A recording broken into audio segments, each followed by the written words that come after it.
Strategically located in the prestigious Gading Serpong area, Tangerang, is an institution established under Paramount Enterprise International, a renowned developer in the Gading Serpong region.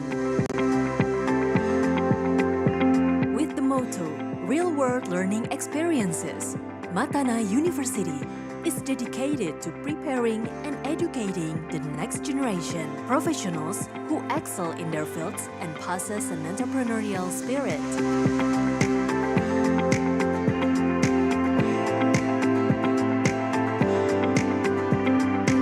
Founded in 2014, Matana University is a private institution offering a wide range of high-quality academic programs that keep up with technological advancement. Each program is supported by state-of-the-art facilities designed to provide students with hands-on, real-world experiences.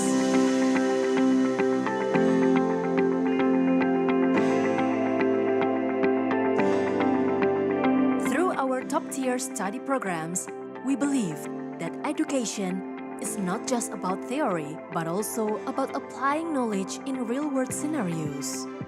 That is why Matana University collaborates with various industries, offering internship opportunities and facilitating innovative research to address global challenges.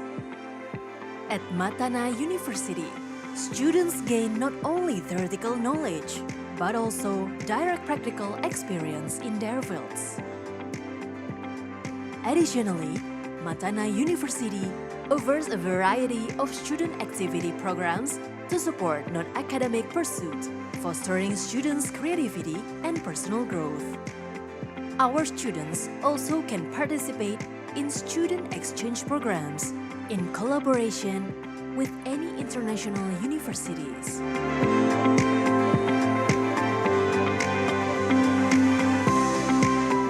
Strong values and clear vision, Matana University is committed to producing independent and competent graduates who are ready to become entrepreneurs and leaders of the future, true to its motto, real-world learning experiences.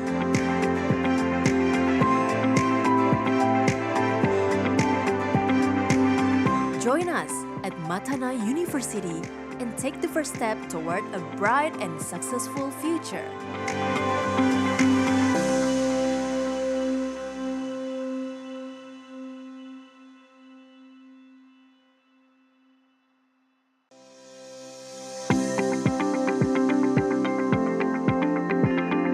Matana University.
Strategically located in the prestigious Gading Serpong area, Tangerang, is an institution established under Paramount Enterprise International, a renowned developer in the Gading Serpong region.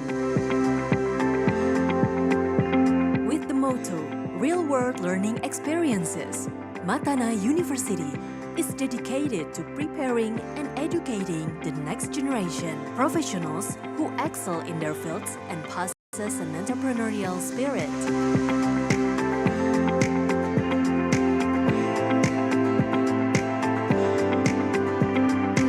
Founded in 2014, Matana University is a private institution offering a wide range of high-quality academic programs that keep up with technological advancement.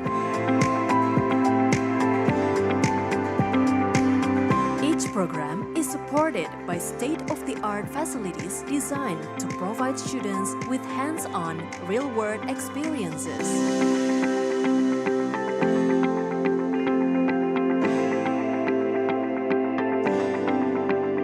Through our top-tier study programs, we believe that education is not just about theory, but also about applying knowledge in real-world scenarios.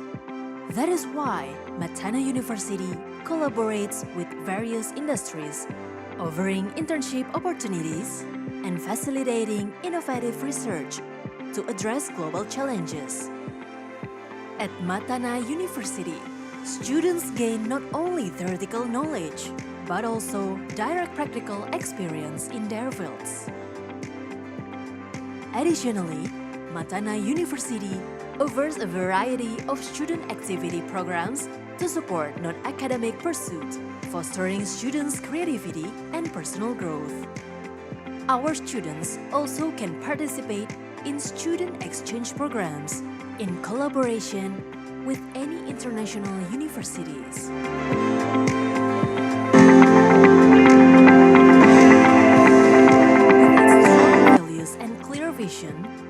Matana University is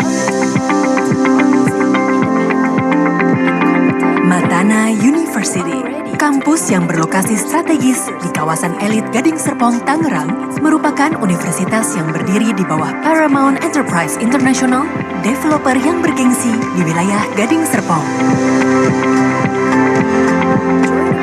Dengan moto Real World Learning Experiences, Matana University hadir sebagai perguruan tinggi yang menyiapkan dan mendidik generasi penerus yang ahli di bidangnya serta berjiwa entrepreneur.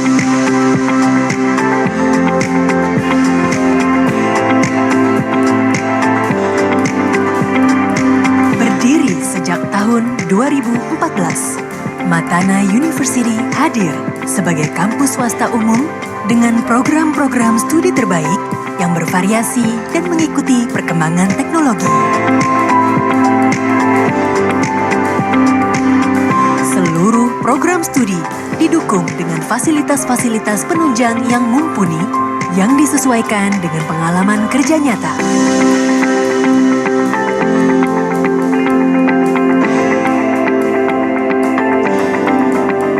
Melalui program studi terbaik kami percaya bahwa pendidikan bukan hanya tentang teori, tetapi juga tentang aplikasi ilmu di dunia nyata.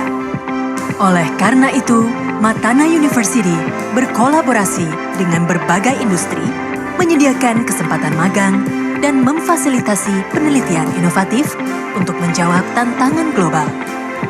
Di Matana University, mahasiswa tidak hanya dibekali ilmu teori, tetapi juga dibekali pengalaman kerja praktik langsung di lapangan. Matana University juga turut menghadirkan program unit kegiatan mahasiswa yang mendukung aktivitas non-akademik untuk mengembangkan kreativitas mahasiswa. Mahasiswa Matana University juga diberikan kesempatan untuk berpartisipasi dalam program Student Exchange yang berkolaborasi dengan kampus-kampus internasional di berbagai penjuru dunia. Hadirnya Matana University dengan nilai-nilai dan visi misinya menjadikan Matana University kampus yang mampu meluluskan generasi penerus bangsa yang mandiri dan kompeten di bidangnya. menciptakan lulusan yang siap untuk bekerja sebagai entrepreneur dan pemimpin yang sesuai dengan moto Real World Learning Experiences. Mari wujudkan masa depan cerah dan gemilang bersama Matana University.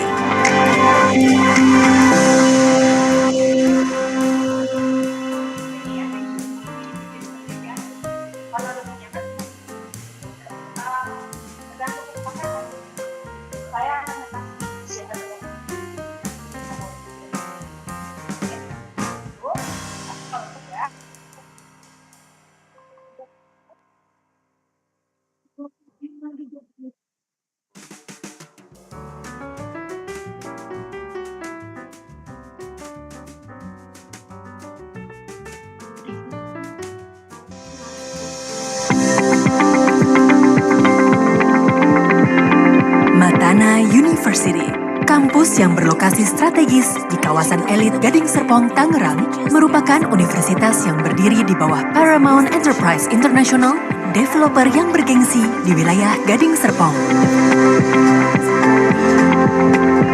Dengan moto Real World Learning Experiences, Matana University hadir sebagai perguruan tinggi yang menyiapkan dan mendidik generasi penerus yang ahli di bidangnya serta berjiwa entrepreneur.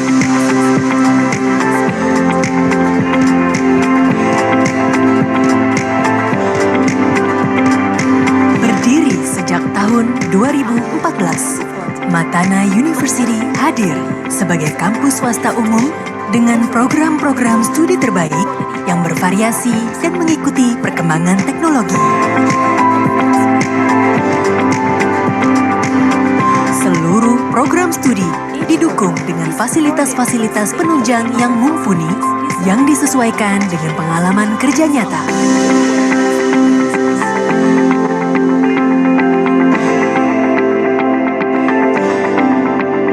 Melalui program studi terbaik kami percaya bahwa pendidikan bukan hanya tentang teori, tetapi juga tentang aplikasi ilmu di dunia nyata. Oleh karena itu, Matana University berkolaborasi dengan berbagai industri, menyediakan kesempatan magang, dan memfasilitasi penelitian inovatif untuk menjawab tantangan global. Di Matana University, mahasiswa tidak hanya dibekali ilmu teori, tetapi juga dibekali pengalaman kerja praktik langsung di lapangan. Matana University juga turut menghadirkan program unit kegiatan mahasiswa yang mendukung aktivitas non-akademik untuk mengembangkan kreativitas mahasiswa. Mahasiswa Matana University juga diberikan kesempatan untuk berpartisipasi dalam program Student Exchange yang berkolaborasi dengan kampus-kampus internasional di berbagai penjuru dunia. Hadirnya Matana University dengan nilai-nilai dan visi misinya menjadikan Matana University kampus yang mampu meluluskan generasi penerus bangsa yang mandiri dan kompeten di bidangnya. Menciptakan lulusan yang siap untuk bekerja sebagai entrepreneur dan pemimpin yang sesuai dengan moto Real World Learning Experiences. Mari wujudkan masa depan cerah dan gemilang bersama Matana University.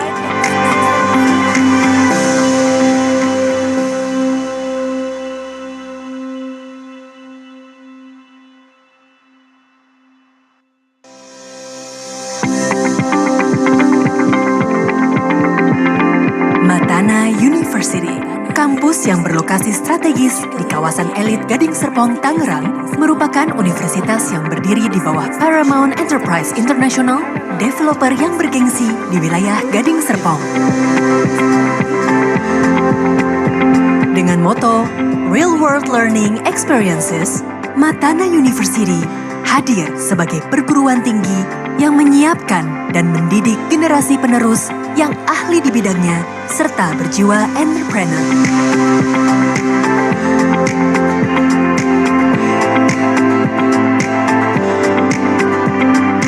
Berdiri sejak tahun 2014, Matana University hadir sebagai kampus swasta umum dengan program-program studi terbaik yang bervariasi dan mengikuti perkembangan teknologi. Seluruh program studi didukung dengan fasilitas-fasilitas penunjang yang mumpuni yang disesuaikan dengan pengalaman kerja nyata.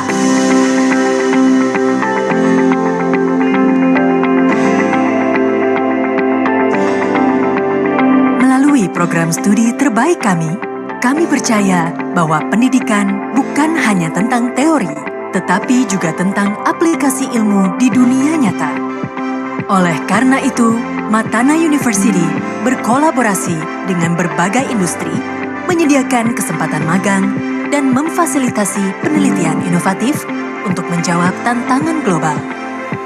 Di Matana University, mahasiswa tidak hanya dibekali ilmu teori, tetapi juga dibekali pengalaman kerja praktik langsung di lapangan. Matana University juga turut menghadirkan program unit kegiatan mahasiswa yang mendukung aktivitas non-akademik untuk mengembangkan kreativitas mahasiswa. Mahasiswa Matana University juga diberikan kesempatan untuk berpartisipasi dalam program Student Exchange yang berkolaborasi dengan kampus-kampus internasional di berbagai penjuru dunia. Hadir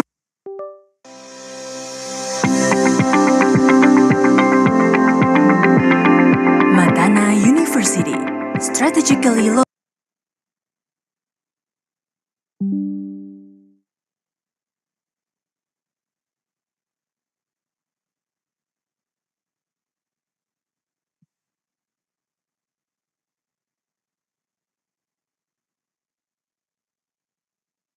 University is dedicated to preparing and educating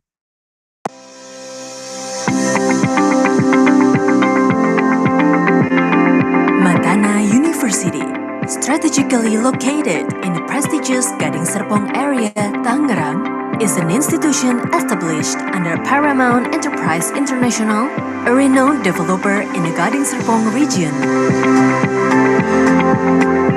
With the motto, Real-World Learning Experiences, Matana University is dedicated to preparing and educating the next generation professionals who excel in their fields and possess an entrepreneurial spirit.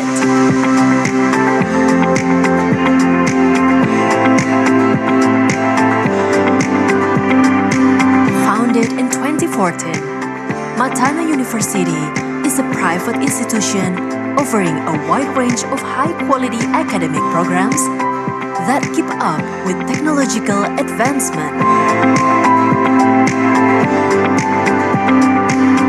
Each program is supported by state-of-the-art facilities designed to provide students with hands-on, real-world experiences.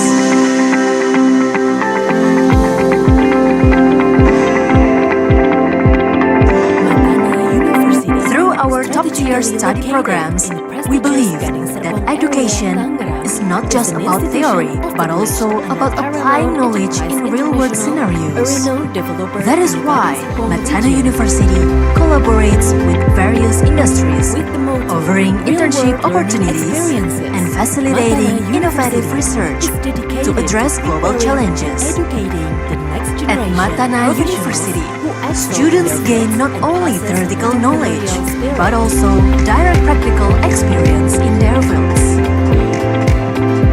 Additionally, Matana University offers a variety of student activity programs to support non-academic pursuits, fostering students' creativity and personal growth.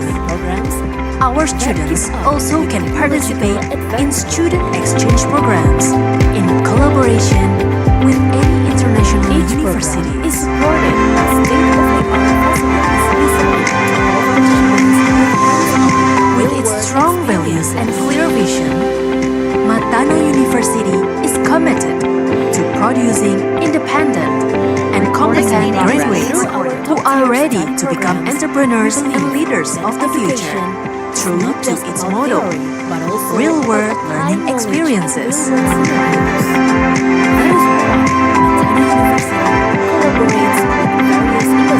Join us at Matana University and take the first step toward a bright and successful future. Global challenges. At Matana University, students gain not only theoretical knowledge, but also direct practical experience in their fields. Additionally, Matana University, strategically located in prestigious Gading Serpong area, Tangerang, is an institution established under Paramount Enterprise International, a renowned developer in Gading Serpong region. In collaboration with the motto Real-World Learning Experiences, Matana University is dedicated to preparing and educating the next generation professionals who excel in their fields and possess an entrepreneurial spirit. Independent and competent graduates who are ready to become entrepreneurs and leaders of the future. Founded in 2014, Matana University is a private institution offering a wide range of high-quality academic programs that keep up with technological advancement and take the first step toward a bright and successful future. Each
Matana University, strategically located in the prestigious Gading Serpong area, Tangerang, is an institution established under Paramount Enterprise International, a renowned developer in the Gading Serpong region. With the motto Real-World Learning Experiences, Matana University is dedicated to preparing and educating the next generation professionals who excel in their fields and possess an entrepreneurial spirit.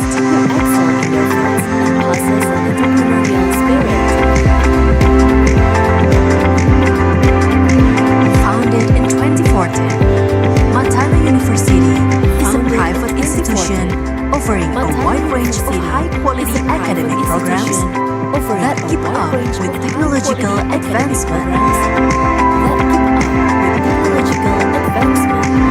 Each program is supported by state-of-the-art facilities designed to provide students with hands-on, real-world experiences.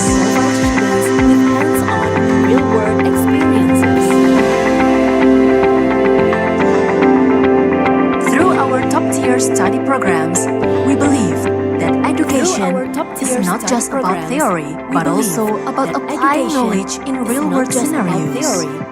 That is why Matana University collaborates with various industries, offering internship opportunities and facilitating innovative research to address global challenges. At Matana University, students gain not only theoretical knowledge, but also direct practical experience in their fields. Additionally, Matana University offers a variety of student activity programs to support non-academic pursuits, fostering students' creativity and personal growth. Our students also can participate in student exchange programs in collaboration with any international universities.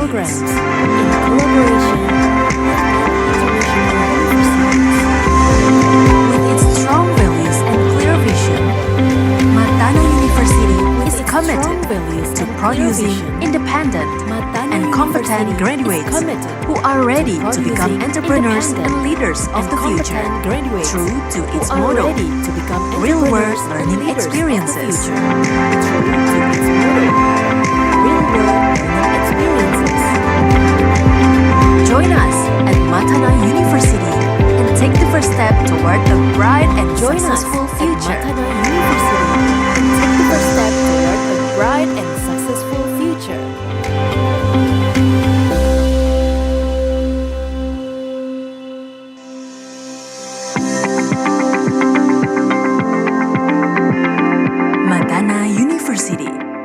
Strategically located in the prestigious Gading Serpong area, Tangerang, is an institution established under Paramount Enterprise International, a renowned developer in the Gading Serpong region. With the motto, Real-World Learning Experiences, Matana University is dedicated to preparing and educating the next generation professionals who excel in their fields and possess an entrepreneurial spirit.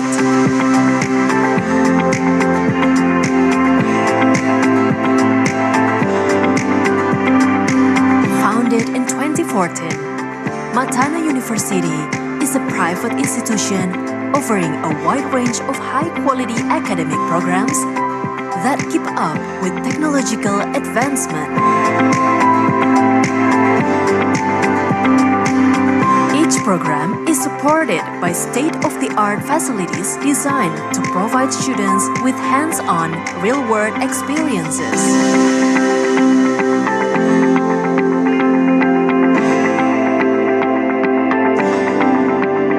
Through our top-tier study programs, we believe that education is not just about theory, but also about applying knowledge in real-world scenarios.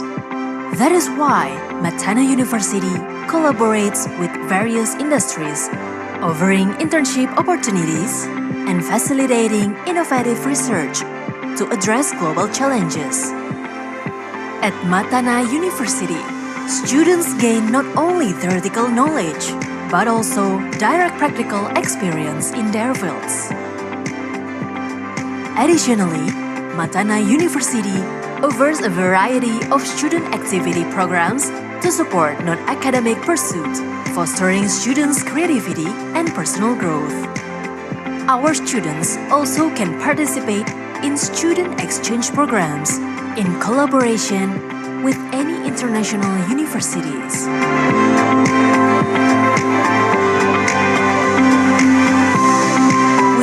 Strong values and clear vision, Matana University is committed to producing independent and competent graduates who are ready to become entrepreneurs and leaders of the future.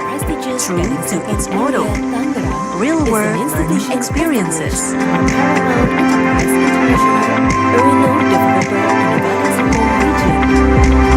Join us at Matana University and take the first step toward a bright and successful future. Is dedicated to preparing and educating the next generation professionals who excel in their fields and possess an entrepreneurial spirit.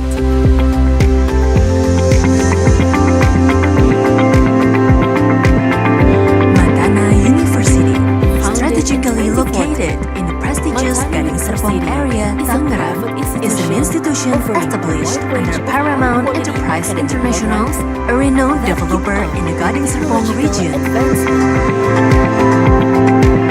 With the motto, Real-World Learning Experiences, Matana University is dedicated to preparing and educating the next generation professionals who excel in their fields and possess an entrepreneurial spirit.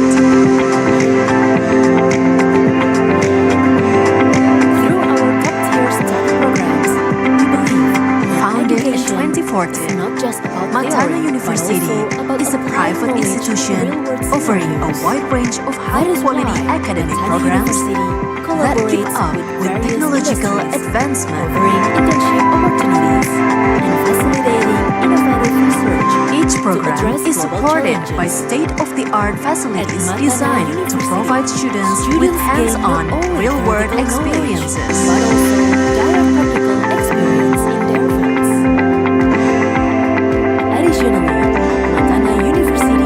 Our top-tier study programs, we believe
Good afternoon, everyone. To distinguished head program study of management, respected speakers, moderator, infinite guests, lecturers, student, and all participants join us from Indonesia and Cambodia. Welcome to international webinar jointly organized by Matana University and University of Technology and Entrepreneurship Cambodia with the theme Integrating Technology and Human Values, the future of the every profession in the AI era. My name is Fanny, and it's my pleasure to serve as your master of ceremony for today's event. Before we begin, let us take a moment to express our gratitude for the opportunity to gather here today in a good health spirits. We hope this webinar will provide valuable, insightful, and meaningful discussion regarding the role of technology and human values in shaping the future workforce. Thank you to everyone who has taken the time to join us this afternoon. Before moving the main session, allow me to briefly inform you of the today agenda. We will begin with the opening remarks from the head of Program Study of Management, Ririsma Sihombing, SEMM. Speakers, a question and answer session, and finally, closing remarks, followed by presentation from our distinguished and documentation. So, without the further ado, it's now my honor to invite the Head Program Study of Management, Risma Sihombing, SEMM, to deliver the opening remarks.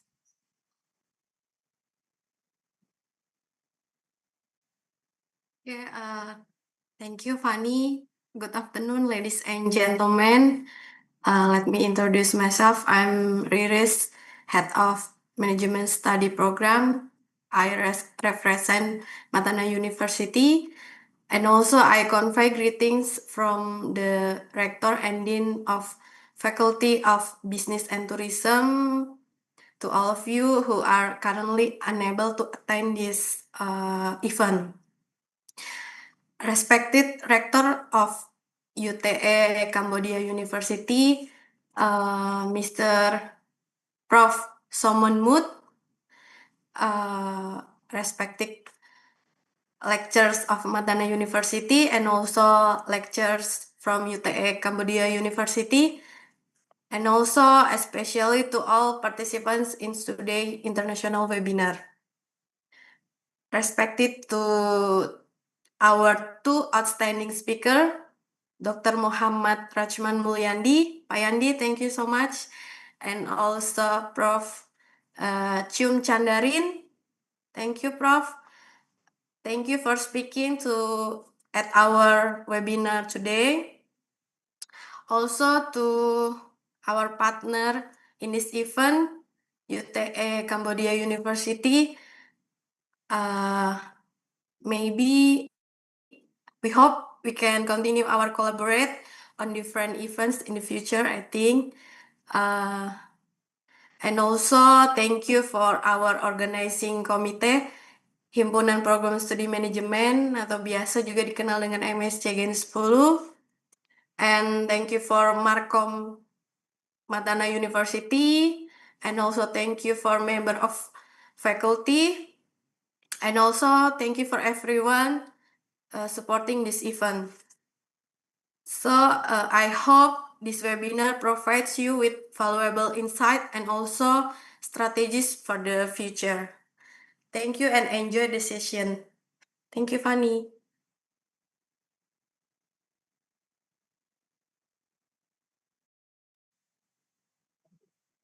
Thank you very much to the Head Program Study of Management, Riris Sihombing, SEMM. Now we will proceed the first impression session. Our first speaker is Dr. Rahman Mulyadi, SE MBA. Without the future delay, the floor is yours, sir. Okay, thank you, Fanny, for the time. So, may I? Oh, okay. The presenter from the board. Okay. How are you guys today? I want to present my I want to share my opinion, my thinking about the role of AI in digital marketing and branding. So I want to share more about how AI is making marketing more personal, more effective, and more powerful in Indonesia. Um, okay, next slide, please.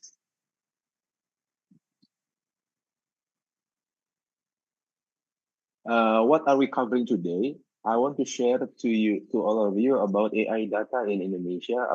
I want to share about the latest statistics and trends on national AI adoption in Indonesia nowadays.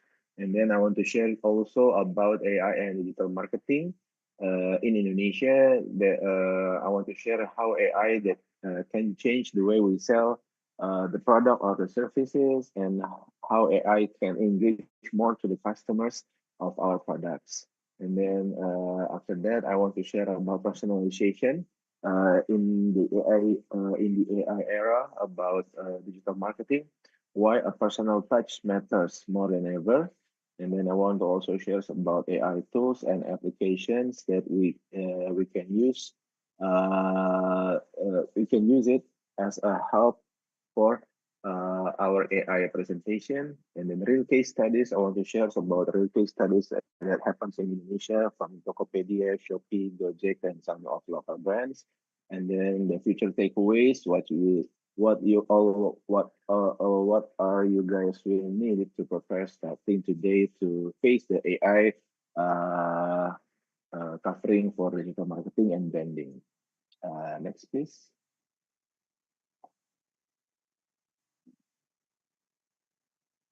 Next, please. Um, okay. Here about data and facts about AI use in Indonesia. Actually, we're not falling behind. Indonesia is actually among the front runners. Yeah, almost 100%, which is 92% office workers in Indonesia are using generative AI.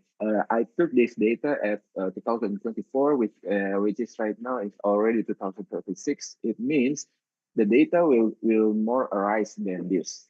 Okay, and then Indonesian AI market is almost 2.4 billion US dollar. It's a large number here in Indonesia. And then 70% Indonesian internet users are using AI in their daily life. And then the projected annual income for the AI market size in Indonesia in 2030 is about 10 billion US dollars. So it's a large number that AI use in Indonesia. And then actually Indonesia is number 6 globally, ranked by number of active startup. Okay, and then 85% Indonesia's people are using ChatGPT. ChatGPT is the most popular AI tool, followed by Meta AI and Gemini. So the highest ranking AI used in Indonesia is still wins by ChatGPT. And then Indonesia worker AI adoption exceed the global average, which is 35%. Impressive, right? It means that almost 100% people in Indonesia are using AI to help their works or maybe their studies in everyday works. And then the latest news I read about Microsoft investing about the infrastructures in Indonesia, almost 1.7 billion for use for cloud and for AI infrastructures in Indonesia. So they have an intent to train Indonesian people to use their AI. It means the large scale company like Microsoft sees Indonesia as a good market, or is it's already raised in AI adoption.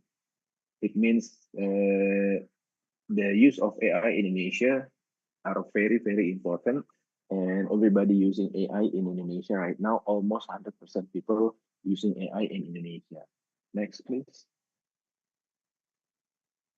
Uh, uh, Now I want to share about the using of AI in the world of marketing.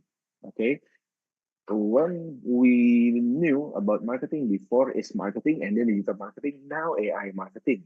Okay, what I want to say that digital marketing is almost conventional marketing for in my opinion.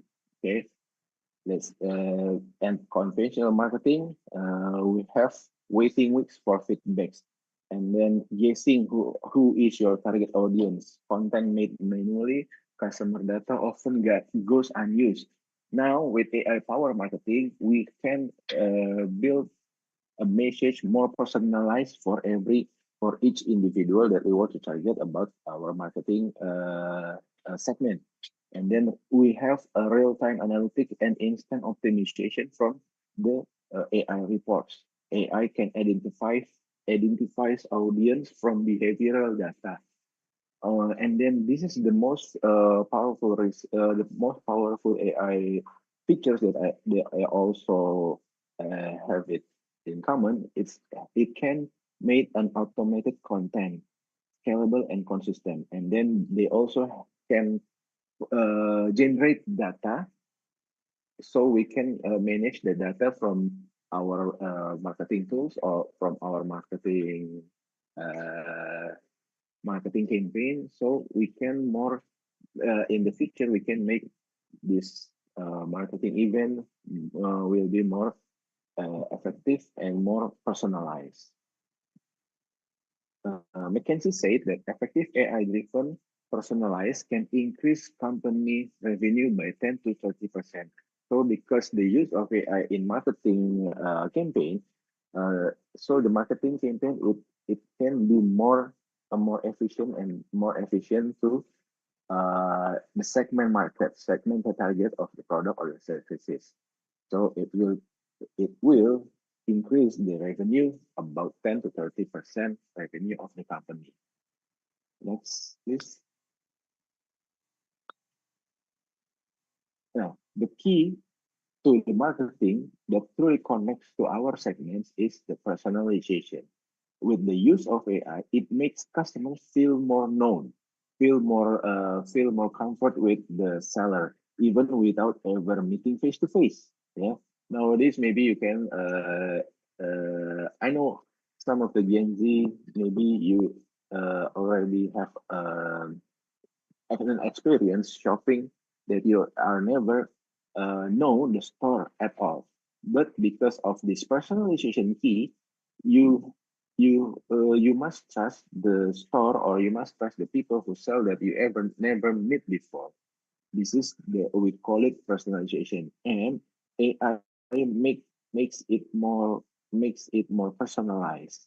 Okay, because of what? Because with the using of AI, we can have the customer data. Okay, we have the purchase history. Let's say somebody already buy a shoes, and then we can propose them or we can ask them how about the socks, how about the other colors for your shoes, and then we can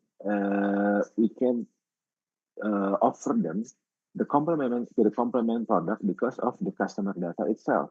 And then about the location, with the AI personalization, we can share to them about what are going to do in the next event in the specific area. Let's say if we want to make a show at Jakarta, they will share to you about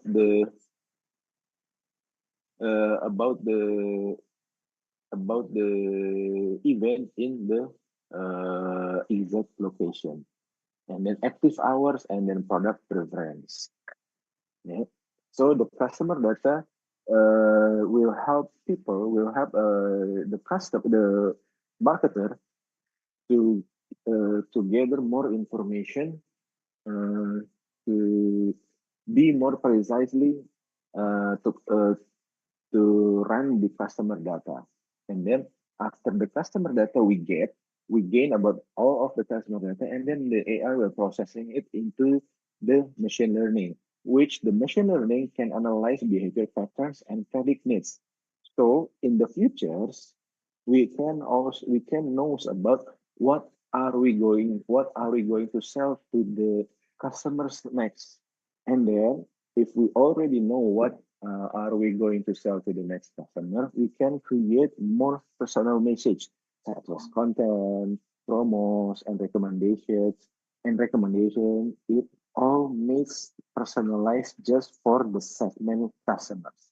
Because of what? Because the AI have already processing the customer data precisely. Okay. Um, Here is the example. Example of smart push notification. AI will give you most likely to open the app. Notification sent as just at the right moment, not randomly. Because of what? Because AI have already analyzed your behavior, and then AI will also give a product recommendation with using the content you might like this, not a guess, but AI feels like they already know what are you going to do, what are you going to need, or what are you going to wear. And then AI have also personalized chatbot. It it's very important for a company or the organization have a personalized chatbot that so that that bot can remember your preference, your previous answers, or your previous wanted. So when you asking again about what you need or about what you want, but you already forget it, with the personalized chatbot, we can get remember, we can get notice again to our customers. Okay, next slide, please. What AI tools you might need to know, I believe all of the audience here already know the AI. I know somebody maybe I like ChatGPT more, I like Gemini more, etc. I want to share about the use of AI more specific. Okay, if you like to do a content or the copywriting, you can use ChatGPT or you can use Cloud. Cloud and ChatGPT is the most effective way to write captions, to write articles, to write copy. And then Jasper AI, it can use to automated marketing content. So if you want to make good storytelling, good knowledge, you can use Jasper AI. And then Copy AI generate hundreds of ad variations in minutes. So these three AI, you can use it for content and copywriting. What I in the content and the copywriting, what I usually use is I'm actually using ChatGPT and Cloud. It's more efficient for me. And then if you want to make a visual or design, maybe like a picture, maybe like a photo, you can use some of the AI, Midjourney or DALL-E, it create unique promotional image, and then Canva AI auto design align with brand guidelines and adopt Firefly fast photo editing and visual assets. In visual and design, usually use Canva AI. I also know that some of students also typically using Canva AI for use for make a visual design such as presentation themes. And then for analytics and insight, you can use Google Analytics, SEMrush AI, and HubSpot AI. In this, for analytics, I usually use Google Analytics for analyze the what we call what we call about Google Analytics for AI, or for analyze the Google Keyword Planner for promote my content. And then chatbot and CRM, some of these AI can or they can use such as Drift or Intercom, Salesforce, ManyChat, which is it's all the three of these AI is free. And then video and multimedia, Synthesia, CapCut AI, and Pictory. In the video and multimedia, I usually using CapCut because it's very easy and you can use it in your mobile phone. You don't need a laptop or a PC. And at digital advertising, you can use Meta Advantage, Google Performance Max, and TikTok Smarts. In digital advertising, I never use one of these. Maybe some of you guys have already used it. So this is the AI tools you need to know. Uh, what actually students need this AI is for using it for content and copywriting, for analytical and insight, and for visual design and many video and multimedia. This is the AI that the most of student right now. You must learn it. You must concrete it to use it on your daily life as a student in Makana University. Okay, next.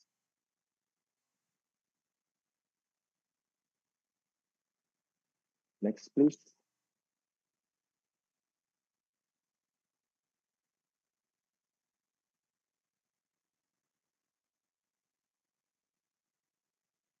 Okay, AI and branding. Uh, with the use of AI, build a brand. We can build a brand that will more get known and will more get loved. AI isn't just about efficiency. AI is about building a powerful brand identity. How can AI make a brand identity more? Because AI can help us to create more personalized brand or symbol from our product or from our services. Okay. With the use of AI, we can make our brand more visible from the data. If we use AI, we can make our visible 3 times more rich with AI scheduled content. Because of what? AI know what prime time is, what the time is the best to use the brand itself, and or maybe to publish the brand itself. AI analyze optimal posting times. AI can analyze the best hashtags. Maybe we want to make our hashtags. We have a confidence that this is the best hashtag we have, but AI can give you more another suggestions uh, that you can always use it. If you don't want to use it, it doesn't matter. And then AI can distribute content to the right audiences. So with the use of AI, your brain more higher will more high 3 times to increase your brand visibility. And then with the use of AI, 90% brand will be consistent. Brand more feels more professional and then more feel trustworthy. Because of what? AI can ensure tone of voices. AI can make a standard from your voices or from your visual identity and messaging. It can make more professionals for your content, for promote your brand. Okay. And then with the use of AI, we can also share our content consistently to any kind of apps that the company or you use to promote your brand, such as from TikTok, such as from another social media into the email marketing, or maybe to the WhatsApp marketing or to the message marketing. And the last one, with the AI in the brand, you can increase your brand loyalty about 40%, which is how AI can make the brand more loyal. Can increase the loyalty of the brand itself from the customer. Now, with the use of AI CRM, it can make customer retention higher about 40%. What is the AI CRM? AI CRM is a chatbot, a kind of chatbot that can make more personalized message, more personal message to the customers. Uh, the example is like if you are the customer and then you have a birthday today, the chatbot will send you a message, "Happy birthday." It feels like it feels more personalized, right? And then it feels more, oh, you know about me, you know about my birthday, you know about my birthday present. So it can make, because of this attention from you, it will make the customers more loyal to you. So it can increase your brand loyalty, and then it will also increase your customer retention to your brand. So with AI, you can raise more brand visibility, brand consistency, and brand loyalty. Okay, next please. Next slide, please.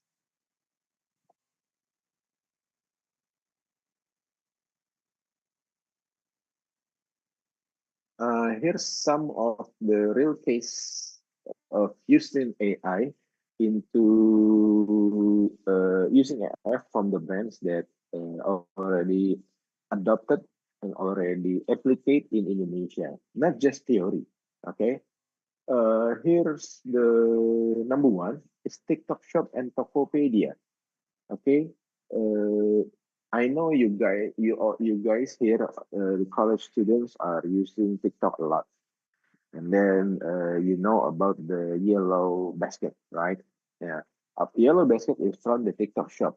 The TikTok Shop have an algorithm which using AI, and then that algorithm AI recommended product based on your videos or videos you watch it. So, for example, you watch video about shoes, and then about shoes, about sports shoes, and then for and the specific with one or two brands. The AI, the TikTok will recommend you for the next page. You when you do a doom scroll, the product is the same as you were seen before. It called the for you page system. And yeah, the for you page system use machine learning to push relevant product to the right potential buyer. So with the TikTok shop, if the more you see the product, the more the TikTok algorithm will give you a recommendation every time you do the doom scrolling. Okay. Now with this TikTok shop, a small medium business in Indonesia have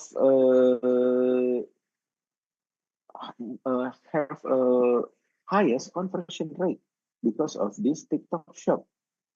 And then nowadays, if you have a shop and then you do not promote it on TikTok, and then you do not live on TikTok, somebody will say, "What's wrong with you?" Because this is the latest, more efficient marketing ways to reach all of the audience in Indonesia. So TikTok Shop and Tokopedia using AI, and then it's already happening in Indonesia, and people are depending on them, especially the small business, micro business is depending on TikTok Shop. And then the next one is super app. We know Gojek, we know Grab. I usually use Gojek. AI is used Gojek for user behavior predictions. Yeah, which is, for example, I usually buy coffee from the specific store, and then the next day, Gojek Gojek will asking me, "Do you want to buy a coffee today?" At the same time, they also tell me the automatic search pricing, which is if the coffee shop have a promotion, or maybe a buy one get one program, it will automatically told me something like that, because it happens because the service from the Gojek it more personalized, so it can more predict my behavior from my previous shopping cultures in Gojek. So with this AI in Gojek, it will make customer retention more higher, and then the more higher also made an impulsive buyer because of the push notification and relevant promos that can match the customer need. It already happened in Gojek. And then the next real case is the creative SME, the creative small business community in Indonesia, which is we call it ICO community. Use ChatGPT, Canva, etc.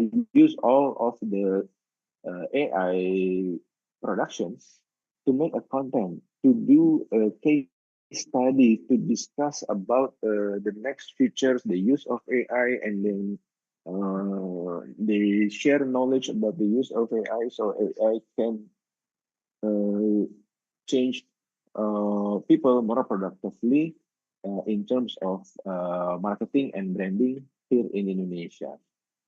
With content consistency improve drastically, it can give engagement rate without hiring extra staff. So it can make the small business more efficient without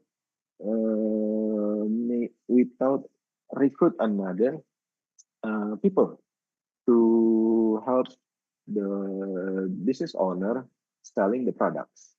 The last one is from Shopee Indonesia. It happens also in Tokopedia. It also happened in Blibli. I don't know, Bukalapak. Yeah. They use AI to more personalize product recommendations, and then they have a flash sale timing based on purchase histories, and then the Shopee chatbot can answer customers' complaints 24 hours a day. It means if you call or you message a customer service at 12 o'clock at night, at midnight, they will respond you that day and that time. So it can make if you are a customer and you have a problem at the midnight, it can solve also at the midnight. It will make customers more loyal to you. Here, study in Surabaya says that Shopee AI personalization proven to increase customer loyalty. So with the use of AI, we also have make a system that can make a retention from the customers. Retention means the customers will more loyal to your product or to your services. Next.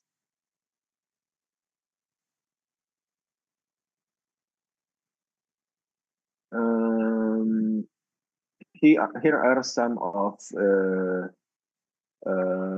types of all business or what AI can help you. If you sell a product or goods, AI can help you make a product recommendations for your customers. AI will analyze your customers' purchase histories, and then the AI will give you a report about relevant products that your customers need, and then you just engage to your customer to make a conversions.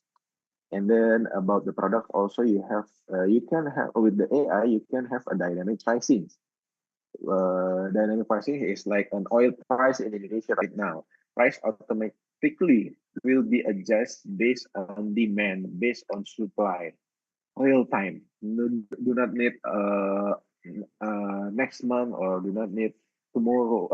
Do not need another 3 months, quarterly or semesterly, but it can be changed by the time or minute because of the use of AI. And then visual search will be more effective because AI can generate a lot of pictures, a lot of video, a lot of voices. So it can make photos of automotive products. And then AI will also analyze your sentiment reviews. Yeah, so AI can identify what customer love and what customer complain. So you will get a big data about your products. What is your customers like the most? Okay, like maybe sambal bakar. Yeah, everybody likes and love their sambal, and then the competitor is copy paste it and make use the sambal exactly the same. They make a sambal goreng, and then the sambal goreng, you fry it again and again and again, so it will more hotter, it will more juicy, yeah, because it happens because of the sentiment reviews. Okay, and then for the services product, you can use AI to lead scoring. Yeah, AI can rate potential client quality from online behavior. I don't know. Someday I was observed that driver Ojek online, Gojek online, or Grab online, it also can have a bad review to your passenger. Okay, so with the use of AI, we can choose our customers. We can choose our biggest customers, or we can decline the customer who only just asking about our product or services but not purchase. Yeah, AI can give a score about the customers' behaviors, so we cannot be trapped by the customers that only asking but not buying. And then with the AI, we can make a personalized email. We can make an email marketing. In United States of America, email marketing is still effective to make a conversion. But here in Indonesia, I think if you want to make an email marketing, you also want to make and must to make a WhatsApp marketing also. And then with the use of AI, you can open the consultation chatbot. Yeah. And then the last one is content marketing, or is the most things that AI can do for promote your services in online, maybe or offline. So this is all of AI types can help for your businesses, especially in products or services. Next, please. But there also a challenge. Some of my students say, I don't want to use AI. I don't want to use ChatGPT because I still doubt my data. How about my data, sir? Are my data safe? So this is the number one challenge for the use of AI right now is data privacy. And then content overload. Yes, AI can produce thousands or piece or content per day. But if you notice, they make a same they do produce a same template, same content, the same generic. So if you good make prompt, your content might be the same with another person or another company. So you must choose content wisely. And then the third one, the challenge from the use of AI is algorithm bias. Yes, AI learn from your historical data. If your data is biased, which is today you make AI as a seller, but tomorrow you make AI as a customer. So AI will save a lot of data about your behavior, and then it will makes bias into the prompt that you will make. So you must regular monitoring, delete, or you must regular talk to your AI uh, about his peran today. And then the last one is customer trust. Once in social media right now is it's happening right now. It's about the some of the secretary of the Indonesia use AI and then it wrongs. the mean of the message at the AI is wrong. So it will make bad reputation for your company or your organization, and then it will decline your customer trust. Okay, the transparency about data usage is to build a long-lasting trust. So if you want to make AI, please make sure that the data that given for your AI is not wrong. It's exactly the same. So the solution is use your AI as a tool, not as a copy paste machine, not as a replacement of your duty. Make AI is your content is your tool to make content, and then you study about the content, is it proper or not, and then uh, so the final decision is still in human, not in AI. Okay, and then you must also prioritize genuine creativity, ethics, and authentic customer experience. Use AI just for asking suggestions, not use AI as as a number one tools you use. Next, please.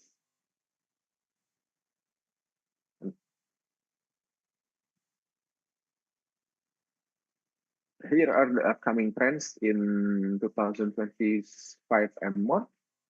Um, AI will like this, like today. AI can translate your voice and your audio into the text, and then AI and virtual reality marketing, and then AI can make a predictive marketing.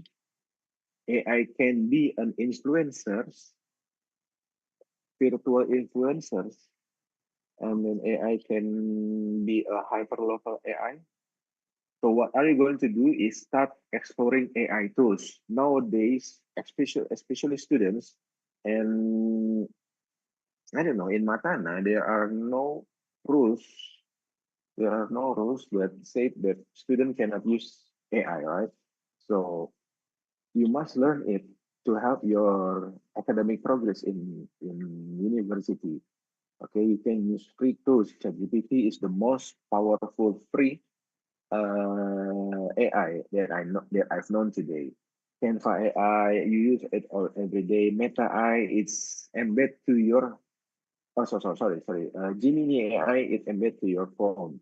Okay, and then try use AI to build your personal brand.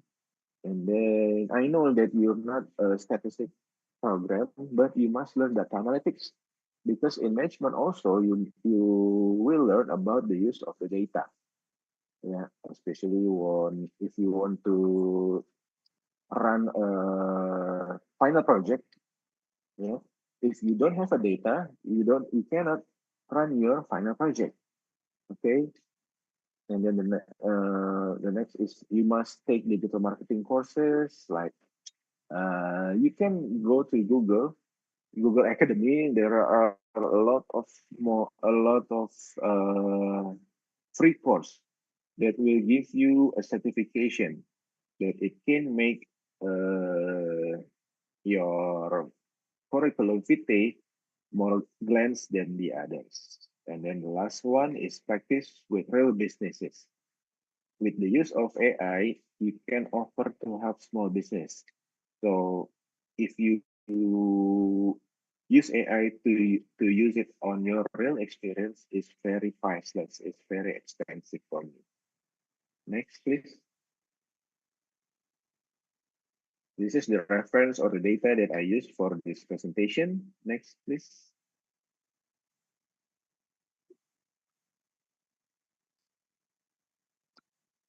Okay, so this is my message for you. AI is not a threat. AI is your new superpower. So you must master your AI today, and then you will be the marketing leaders of Indonesia tomorrow. Thank you very much.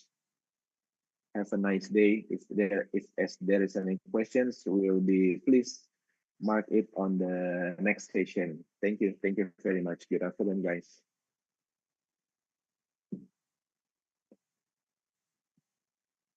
I'll give this to Fanny again as a master of ceremony.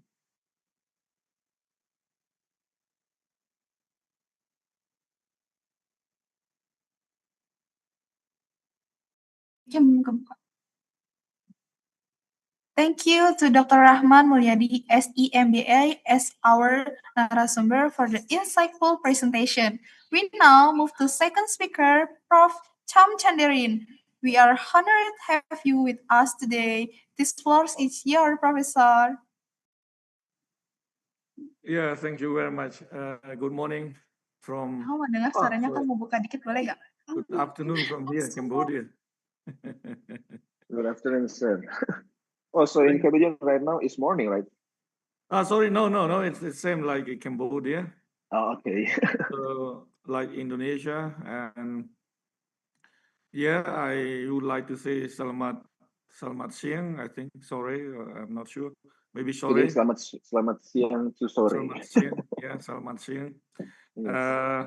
Thank you very much, Bapak Reichman, that presented us on the promising future of AI and how we can prepare ourselves, our students, in the future. Yeah. While I am positive with the future of AI, I also bring to the topic today to the table to discuss about the negative sides and the effect of AI, and what should we do in the future, especially nowadays, especially the younger generation.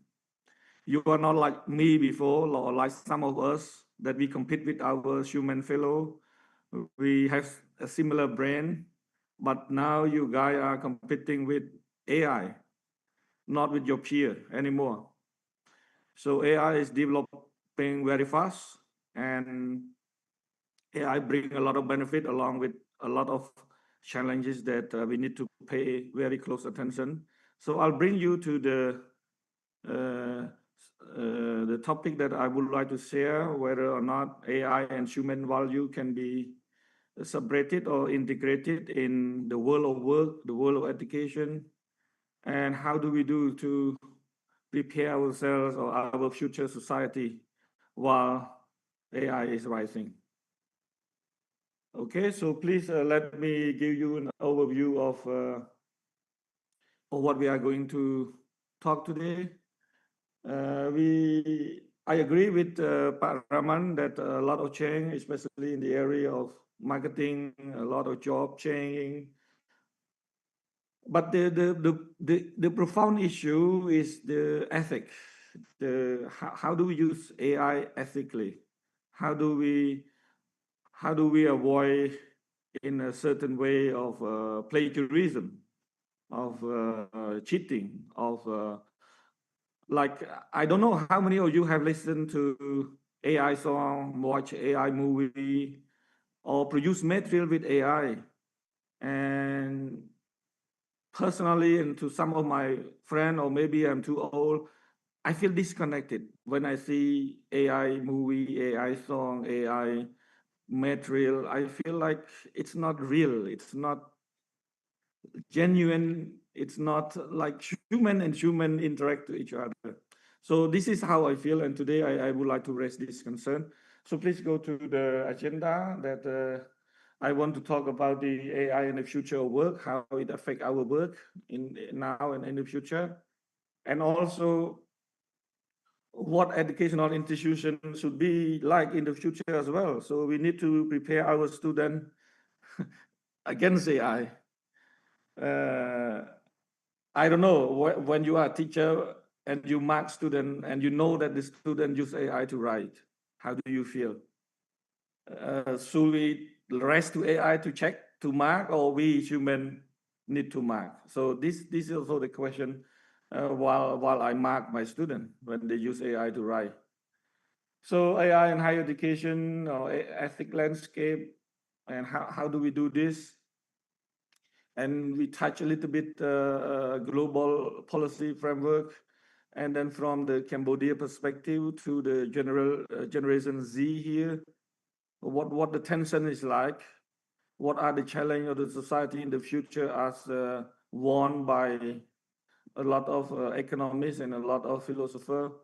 And then we look at the future ahead, what can we do while we are preparing ourselves in the age of AI that we cannot predict what it's like in the future. So please to the one, we look a little bit on foundation, on the promising AI that AI promised us and already done a good job, like already mentioned our presenter previously. Like, please go to the next two slides, I think. Another one, yes. So you probably know we can automate nearly everything now. AI replace the repetitive mundane tasks that people can do. Nowadays, AI can do it. So no more repetitive job can be replaced by hiring someone. So AI, a manager or a leader would just subscribe to AI and AI can do some job and very effective. Augmentation, sometimes we produce a lot of things, good result from AI, efficiency, effectiveness. Yeah, new AI can create something. However, we talk about what is missing in human then? How can human be value in surpass the AI? So to ask a question like, why do company need human if AI can do everything, automating, creating, augmented thing? I think AI cannot play with our human role, especially in critical thinking. AI normally run based on data that they have, and who supply data? It's human.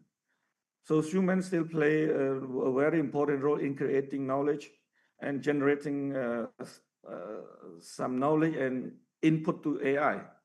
So our skill right now, humans still play a role like in critical thinking skill, creativity, emotional intelligence. AI cannot judge. They judge based on the data that they are put. So if there's no data, they cannot judge. In opposite to our human, before we judge things, we observe, we study, we use our experience, we convey everything, and before we judge things and make decisions. So these skills are in need, I think, in the future. So while we are adapting ourselves, learning new skill that AI bring along, we need also to push ourselves further to be more critical and more emotional intelligent, like the skill that AI cannot compete us. So the next slide, please. The future work. I think a lot of positive thing already mentioned. So I just want to summarize into a very short thing regarding to AI and future work. Please go to the next one.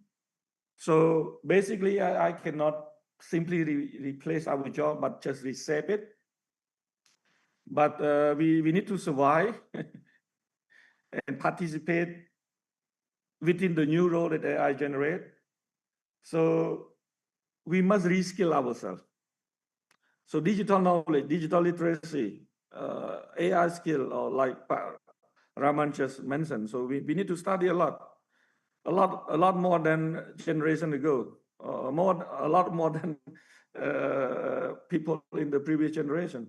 So these are what young students or what the Generation Z or Alpha now have to face the reality. We cannot escape AI. We cannot ban AI. We cannot stop it. Even some university in the world, they have some policy addressing to AI, but there's no conclusion that there's no conclusion whether what we should do. So in the world of work, we need to be prepared, and we need to reskill, not to forget AI. Some students will say, "Oh, I will forget AI," and then just just forget it. Next, let's have a little bit look on the ethical question bring along with AI, worker autonomy. So somehow some job will lose, as we already know, and as we already see, AI start to replace human. But the question is whether people should play a role or not. Although we have AI, but the work mostly should be under human supervision. AI brings some new, what we call ethical question or exploitation, type of exploitation, like hidden labor, for example. A lot of ghost worker that we don't know who are working behind AI company, who work a lot with embedding coding, or that their work has never been contributed. No one know who behind it. The question of meaningful work, if most of the work is replaced by AI, is it still meaningful for us, right? When you look at AI advertisement, I don't know, I asked SME, most of SME, most of the people that we have seminar on entrepreneurship or business startup, they believe that some advertisement that used by AI doesn't attract a customer because they don't think or they don't believe that it is real. So although they use AI to generate content to guide, but still they want to see human interaction, not a video created by AI. This is what I hear, but of course we need to study further on that. AI also somehow is very dangerous when they use AI to talking about AI surveillance. So our privacy is stolen, right? And also we raise a question about accountability. Who is accountable when AI is error? Who when HR department use AI to screen application, whether HR people or HR manager is responsible or AI responsible to from the recruiting process to employment. So there are a lot of ethical questions or landscape that we need to look at. And then come to the, when AI monitor and make decision, ethical responsibility cannot be diffused into algorithm. Someone must be accountable. So the rights of worker and the right of anyone involved must be protected. So from an ethical perspective, AI bring a lot of unclarity role and unclear responsibility that can be questioned. Then, in higher education, we are dealing with now, what should we do? Of course, we can say that a lot of university in the world, they try to come up with a policy. I think like I mentioned before, like in Montana, there's not yet policy, and in here in Cambodia, in general, there is no clear policy as well. But some university, especially at UTE, we have what we call AI and plagiarism policy. We encourage our students and teachers to use AI. However, there must be a responsibility to check the authenticity of the reference or the cited source. Sometimes AI just generate references which doesn't exist. So we human or student teacher must make sure that the reference is right, the idea is right, and goes through the article that AI mentions in a real journal, not a fake one just created by AI. So AI in higher education, of course, they bring human interactions, but over reliant on AI risks what we call student-teacher relationship. So each student work is done by AI, and teacher work is done by AI. Teacher just use AI to mark student, to give comment, and then there is a loss in what we call interaction, meaningful interactions. There are a lot of things that privacy, I think, I already mentioned, but the question, what can we do? So I just bring a lot to another conclusion that, please go to the next slide. University cannot just be a neutral adopter of AI tool. So the deployed platform must be embedded with certain value. So the value, human value, fairness, privacy, integrity, accountability, responsibility. And we people, we human must govern how we use AI. We don't let AI run our education. So this is something that we need to consider. In the world nowadays, if we look at the universal framework, so what are the global response already made by institutions like, for example, UNESCO? So please go to the next slide. I think one thing that we can do as an individual institution, I think for the Department of Technology here or any other here in at UTE, we are very careful when introduce something that that is run surely by technology. We must warn ourselves that value must be added.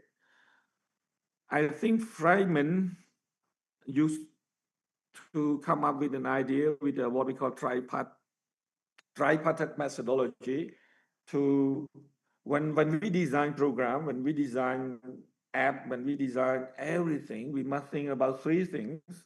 First of all, we investigate the conception, whether there is a value, human value in it, who are the stakeholder, clarify the value tension and trade-off, privacy, personalization, AI shooter.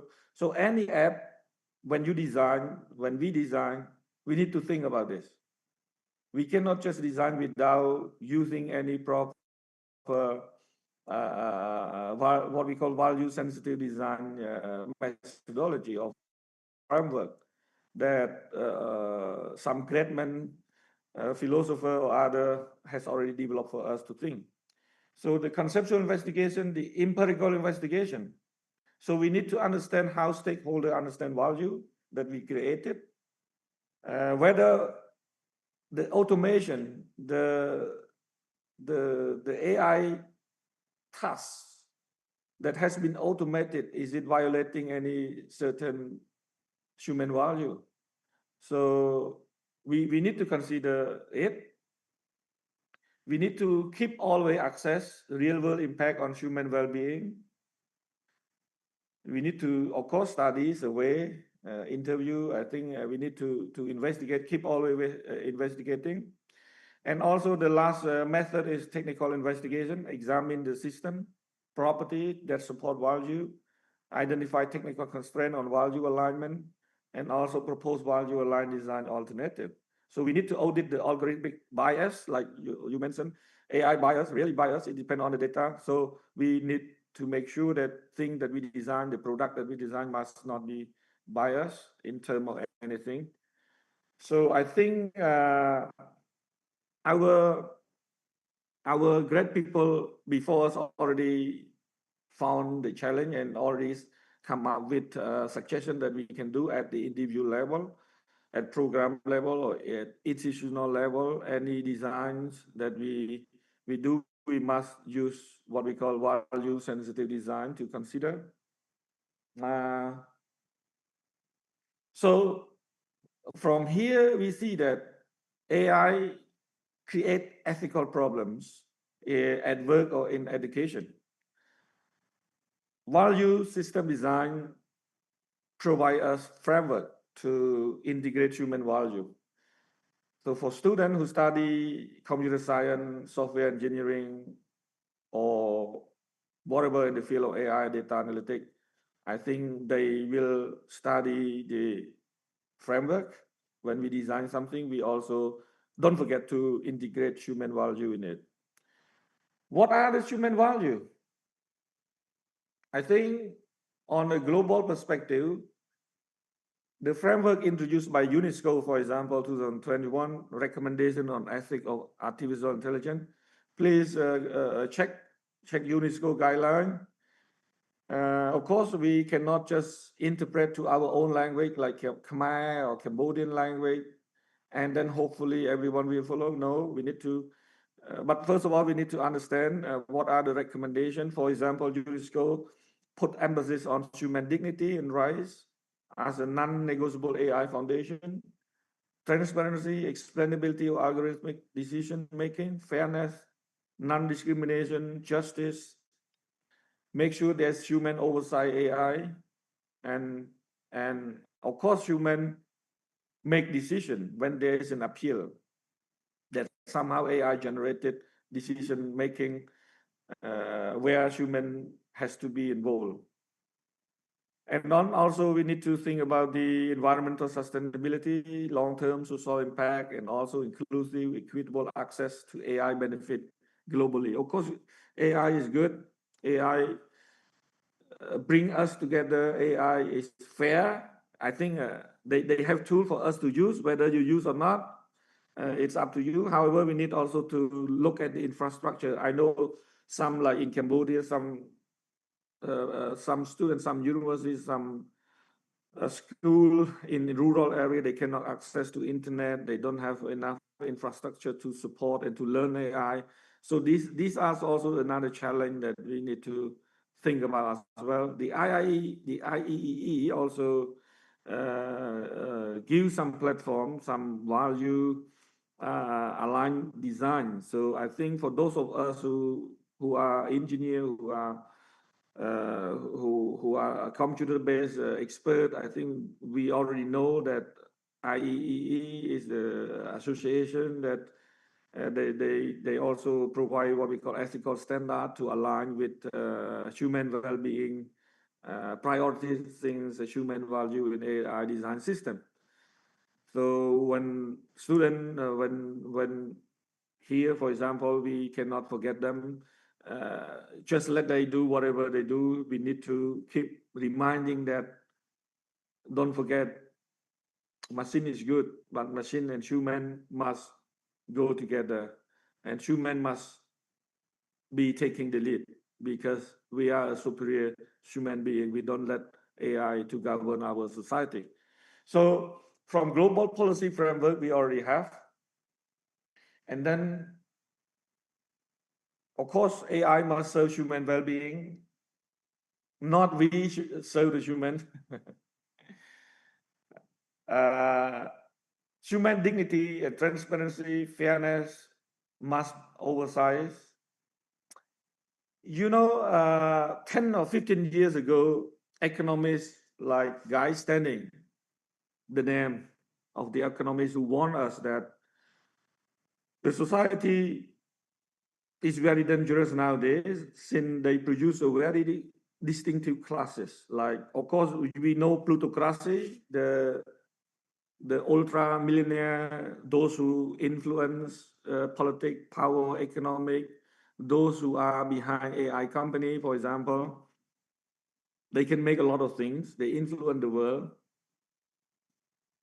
And another class of people we call the salaried, like us, like me and some of you, who work, get salary, stable, career defined, identity. However, with the age of AI, they will generate a lot of more, another class we call, or they call, what the Guy Standing call precariat. Precariat is a group of people that, of course, they have degree, they graduate from school, they are freelancer, they consultant, but they don't have a stable job. They don't have a long-term career. They don't have what we call they don't have a stable job. They don't have a security fund. They don't have what we call, they are isolated from the society. And this group is very dangerous. the two outcome of this group, according to Guy's standing, is that either they are isolated from our society, they don't care about what politics is, they don't care about what economic is, they just do what they are doing, or they create some trouble, more trouble society by forming what we call an extremist group or something that to identify themselves, to bring the identity to themselves. So I think with the age of AI, this group will be bigger. This is very threatening to government, to politicians, to the established institution. So I think from a policy perspective, they need to think a lot about this. And us as a university, we also think. So what happened in Cambodia nowadays? Let me bring you a little bit to the Cambodian society. Today we have 67 people under the age of 30, meaning that a majority of Cambodian now living in the age of AI. So they were born where everything is made, everything is ready for them. However, whether they use it or not, whether they know how to use it, this is the problem. So in Cambodia, I think internet penetration is not bad. 67% of people access to internet. Of course, a lot of more, but still, for social media, let's say, more than 70% of populations is actively user of social media. So they get access to Facebook, TikTok, and other social platforms. So they know what's going on. They are easily influenced by anything happening in social media. So our concern as a Cambodian institution, like how should higher education institution adapt AI governance to reflect local value, language, of course, equity, reality, because as you know, AI is mostly driven by Western concept. I think Indonesian is very lucky that you have Bahasa Indonesia in English or in Latin, but for Cambodian, it's not like that. Even AI, they pronounce our Cambodian language in a very funny and disconnected way. So a lot of people in Cambodia, they cannot speak English. So when they listen to AI and they rely on AI, that would be a different story. So this is very disturbing. And of course, AI is data driven generated. So most of the information are embedded with, I can say, mostly in Western value. So somehow the traditional things that they may not know, or there's no one to insert the data. So some traditional some traditional concept of value in Cambodian, for example, AI do not know. And if someone asks AI to give a recommendation, that would be something different. So this is also the concern nowadays in Cambodia. And there's a lot also tensions. If you go to the next slide with Generation Z, I think the population nowadays in the world, in the world, Generation Z can make up to 2 billion. So as you probably know, Gen Z is more oriented toward themselves, and they tend to value more freedom. They tend to have what we call liberal thoughts. And this come again with the tension between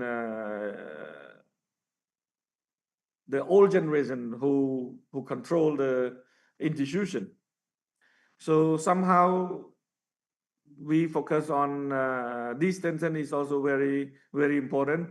But the question is here, has growing up with AI equipped Gen Z to uphold human value within it or not? Whether our institution embed the human value within Gen Z today, or they are more vulnerable to the erosion of autonomy, privacy, and meaningful work. So the government, for example, they use AI to control, to surveillance, to watch. The big brother is watching. Gen Z tend to value freedom, tend to value autonomy, while the institution doesn't give them the autonomy. What will happen? So these are the things that reshaping policymaker, I think. So from a policy perspective, Gen Z also should be a very important agent to co-design AI, to co-design AI ethic policy, for example. So when we build policy, we need to listen to them as well. This policymaker, that's what I always comment whenever possible to, for example, our politician, when you do policy, please include everyone. Do not just sit in office and make policy. So, and then we need to also reskill Gen Z. What are the skills that they should be taught, should be said? And then, of course, we keep driving people, Gen Z as well, keep advocating for accountability. I know some government in the world, they don't want to be accountable. So, but Gen Z, they need accountability because most of the policy that the government is doing is controlling them. And these are the tension that cannot get away with. So I think we need to be vigilant about it. We need to prepare our students about it, and then also we need to talk to policymaker about it as well. So these are the reflection from the effects of AI to education work, and then in relation to Gen Z. So for Cambodian and Gen Z perspective, I would like to, of course, I'm not in the position to represent all, but what we observe is that Cambodia is one of the world's youngest nation. We have around 67 of population under 30, meaning that we are affecting a lot from AI. So plus what challenge that I mentioned. So I think this is very relevant to Cambodian policymaker or school or university. We need to think about cultural value in training data. We need to embed more identity, more dignity, or also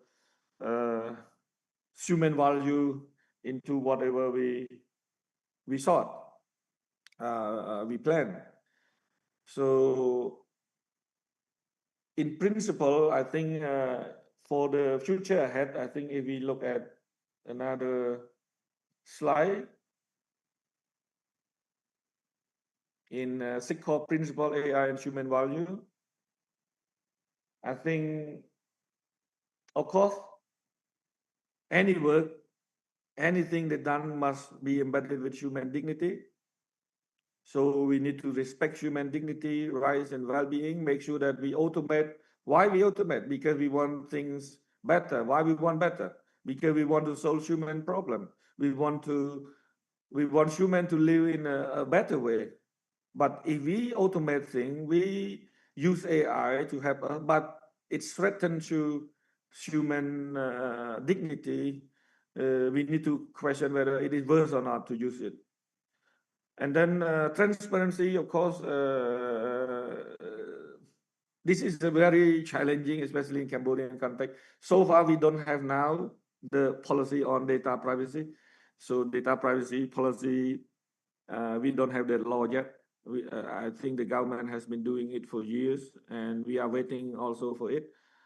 We are not strong comparing to EU, for example. EU is very strong to protect individual citizens, EU citizens against AI, against what we call data violation and data breach.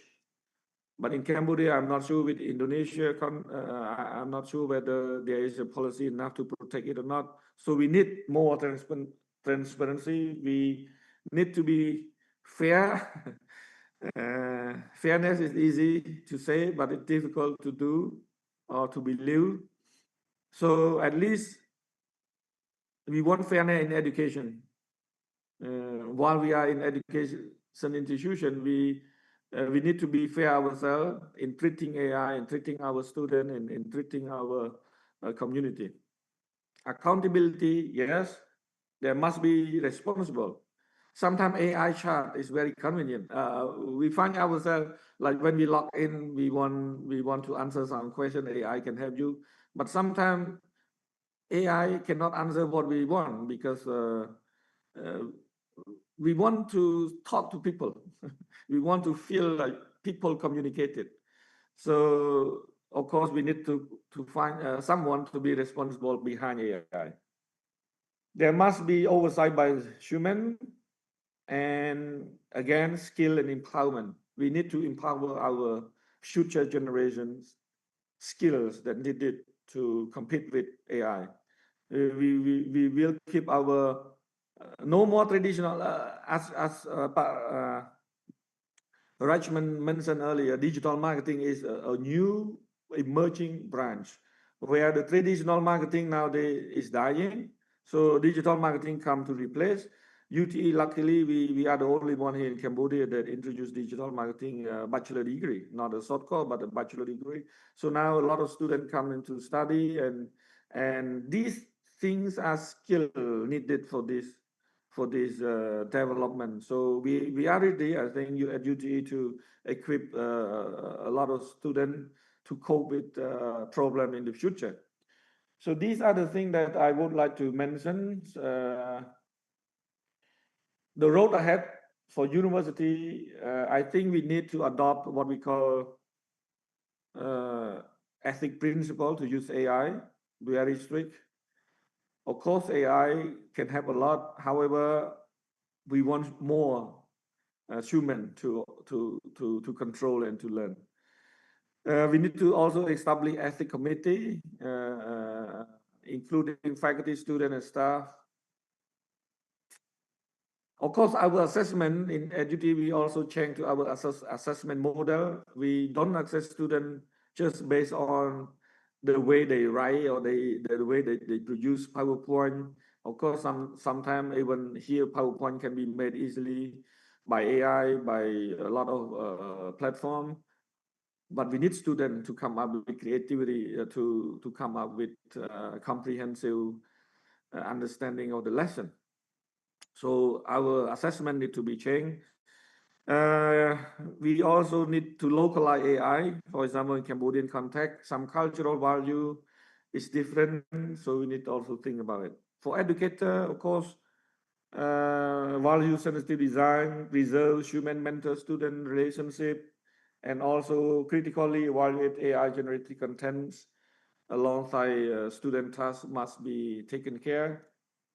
And of course, we need students to be transparent about data that they present, because anyone know that data can be manipulated, can be cooked, but and AI help us a lot. You just tell them they will cook for us. So we need to be transparent. For policymaker, of course, I think this is beyond what we are discussing today, but we can, if they hear us, we need to be very careful in regulate AI deployment. Reskilling program is very important. So make sure that citizens are reskilled to catch up with the current advancement of AI. And then, of course, we need to look at international or local policy to to benchmark ourselves. And last but not least, to talk about what we call digital equity for young, especially young Cambodian here. I think in anywhere also, especially in developing economic country. So we need to make sure that it is equal. People have an equal opportunity to use AI to to benefit of the AI, rather than just it's reserved for a group of people who have money, who have access to a good information, a good skill. So a lot of things need to do, and finally, I can recap. I think I left 10 more minutes, so let me recap what we have discussed so far. We have seen a lot of AI, a lot of good things from AI, but we question about the moral, ethical responsibility of AI. And then we look AI at the university level. What can we do? What can we prepare for the future generation workplace? And then we can see a lot of problem, and then we propose some solution. And then value-added design must be embedded in every course, so that the policy framework suggested by international institutions such as UNESCO or IEEE, we need to consider that. And then, of course, we need to have firm universal principles, especially embedded with human value.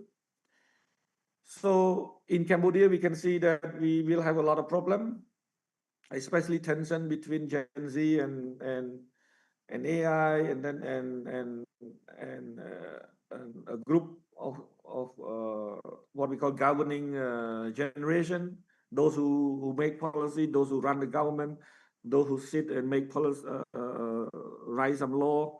So there are a lot of tension going on. And then last but not least, we look at future ahead. Like, one thing that we can be sure that human will be always the top of AI, and AI cannot be replaced human in terms of logical thinking, in terms of what we call emotional intelligence, feeling, understanding, empathy. So I think these things AI will never replace human. The understanding, the emotional intelligence, the empathy, the ability to condone, to pardon, to accept some fact or some fallacy, some fact. So human is still superior. And again, I believe we will always control AI, and we don't let AI control us. So this will be the end of my presentation. So if we have time, we can discuss further how university can structure AI governance to protect student right, integrity, academic integrity, or equity access. What does it mean responsible AI in any country higher education? So yeah, if you have more time, we can discuss. So I think I would like to end my presentation here, and I believe Pak Rachman and me will be waiting for some answer, and if we can discuss together ahead. Thank you very much.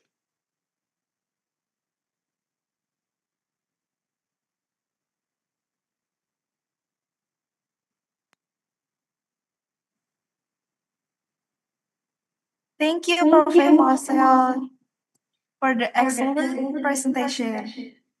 We will now proceed to question and answer session. For the participant who would like to ask a question, please raise your hand virtually or submit your question in the chat box. To facilitate this question, I would like to invite my partner moderator, Dr. Leah Alexander Tambunan, SEMM, to lead the Q&A session. Okay. Thank you, Miss Fanny. My voice is clear. Okay. Thank you, Prof. Chung and Pak Yandi, about your presentation today. And now we have a session question and answer. I hope you participants raise your hand if you direct asking to speaker. Don't forget, do you send your name, your institution, or to your question to whom for. And then if you participant write down in chat box, don't forget to in your name, institution, then and for who you're asking for. Okay, we have open session 1, maybe 3 questions for participant, please.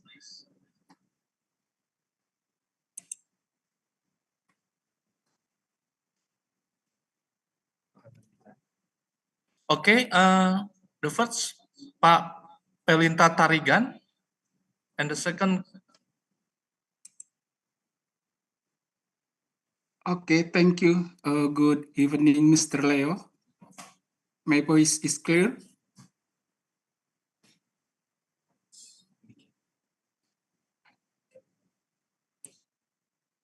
Hello, good afternoon, Mr. Prof. Mr. Leo, hear my voice?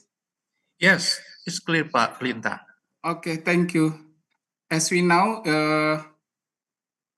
currently development or article intelligence AI technology center on the debate between productivity, efficiency, and the trade innovation.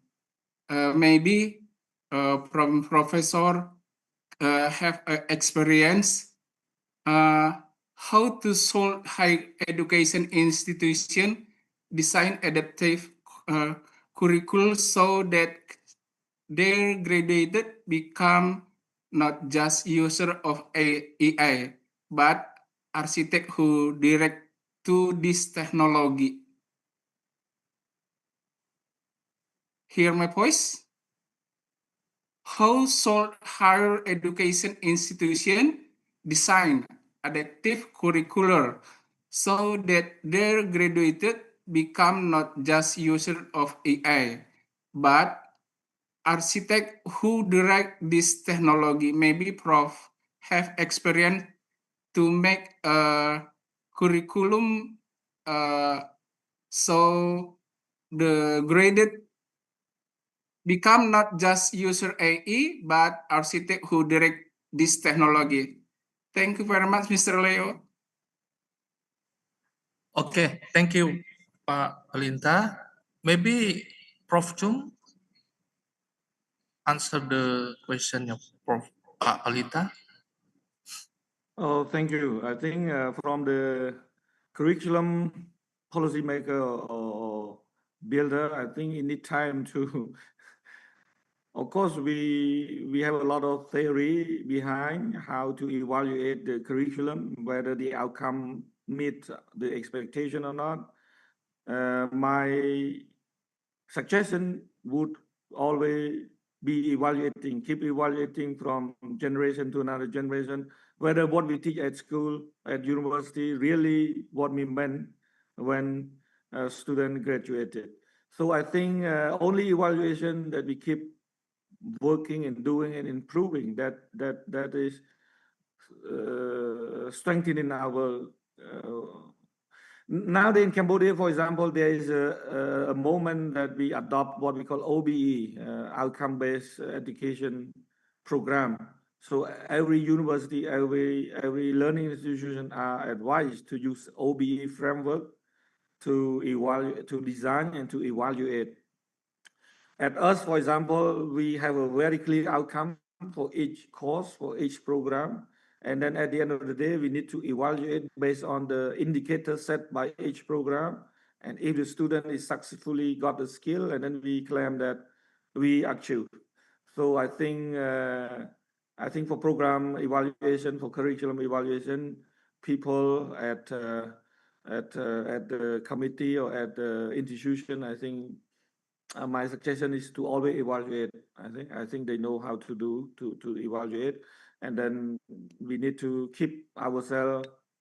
Of course, if we adopt what we call the concept of total quality management, everything has to be improved. There is no perfect outcome, but we keep up. We keep improving ourselves. So every year, every graduation, evaluation, feedback, and improving to our curriculum is the thing that we must do every time. I think if Pak Rahman can contribute on this, it would be good. I think that's all from my comment. Thank you. Okay, thank you, Prof, for your answer. Maybe I read from chat box. The first from Devlin from Matana University. The question to Mr. Yandi: how do you create sharp and specific prompts so that the results are what we want and not too general? And can AI be more creative and critical than humans? Maybe Mr. Yandi, can you answer the question from Devlin? Okay, Please, Pak Yandi. thank you, Pak Leo. I want to add some of from Pak Perinta questions about how we can design architecture curriculum. Before I used to manage a study program. While I'm manage study program, we can create curriculum that focusing on students. So the use of AI, it doesn't replace student or lectures or professors or professor parts, but it can make more collaborative between students and professors in the university. So we must create curriculum that focusing on student creativity, student critical thinking. That's my answer for Pak Pelinta questions, and for Devlin about how do we create sharp and specific prompts. Like I said before, if you want to, it's the time for students learn more about the use of AI, especially the use of prompting, because AI can give you the right or the right answer, or the exactly the same answer that you wanted is relying on your prompt. So my suggestion is for you is take a free lessons about prompting from I saw it on the internet. You can follow the course for prompting in, I don't know, Coursera or Coursif, maybe something's program like that. So if you mastering the prompt from AI, it can make your answer more precisely and not be biased. And then, can AI be more creative and critical than humans? Until now, as I read the news today, that AI just can only 80% 80% from total read about the data on the internet, and they just rely on what do we call it? Rely on what do we ask for them. So until now, AI cannot be more critical and creative because they only can receive a one-way questions, one-way instruction from ours. We don't so AI until now, it cannot be more creative and it cannot be more critical than humans, as far as my observation today. I think that's all for my questions. Maybe Prof. Chung can be add about this, about AI can be more creative or be more critical, Prof. I don't know. How about your opinion, Prof?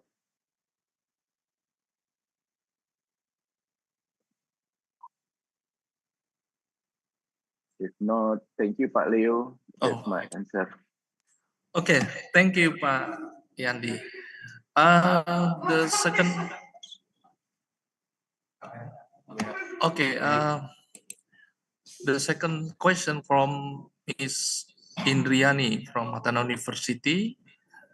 They're asking to Mr. Yandi. I'm sorry, before, to be honest, I don't want asking about profession, but I want asking about climate change. Can AI technologies contribute to climate change or environmental degradation? I recently saw a TikTok video claiming that the increasing use of oil requires large amounts of water for cooling data centers, which may affect clean water availability. Is this claim accurate? Please, Pak Yandi. Okay, thank you, Pak Leo. Yes, your claim, the fact is yes. The use of ChatGPT, if you asking one or uh, one or some questions, it needs some waters to make a cooling down for the ChatGPT machine. But if you are place if you're placing the data center at the place that there is no water, it will be a problem. It will make a problem for a climate exchange. But if you place the data system at the place that near waters, especially in North Pole, that we already know that North Pole is melted right now. Maybe it can help North Pole to reduce the water. And then once again, if the use of ChatGPT or the use of AI also can suggest us to be more better placement into the data center for AI.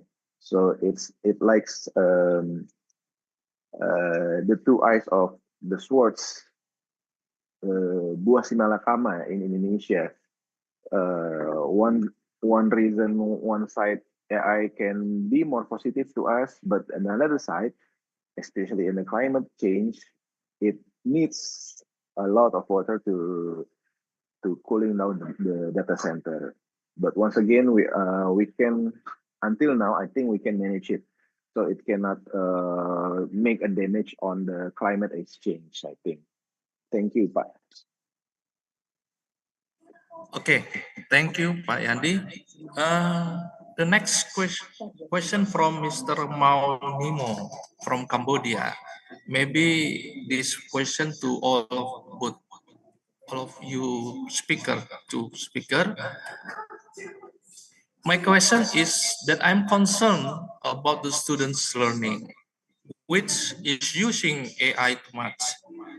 Do you think it will impact the productivity of students' learning? Maybe Prof. Chung first, and then Pak Yandi, please.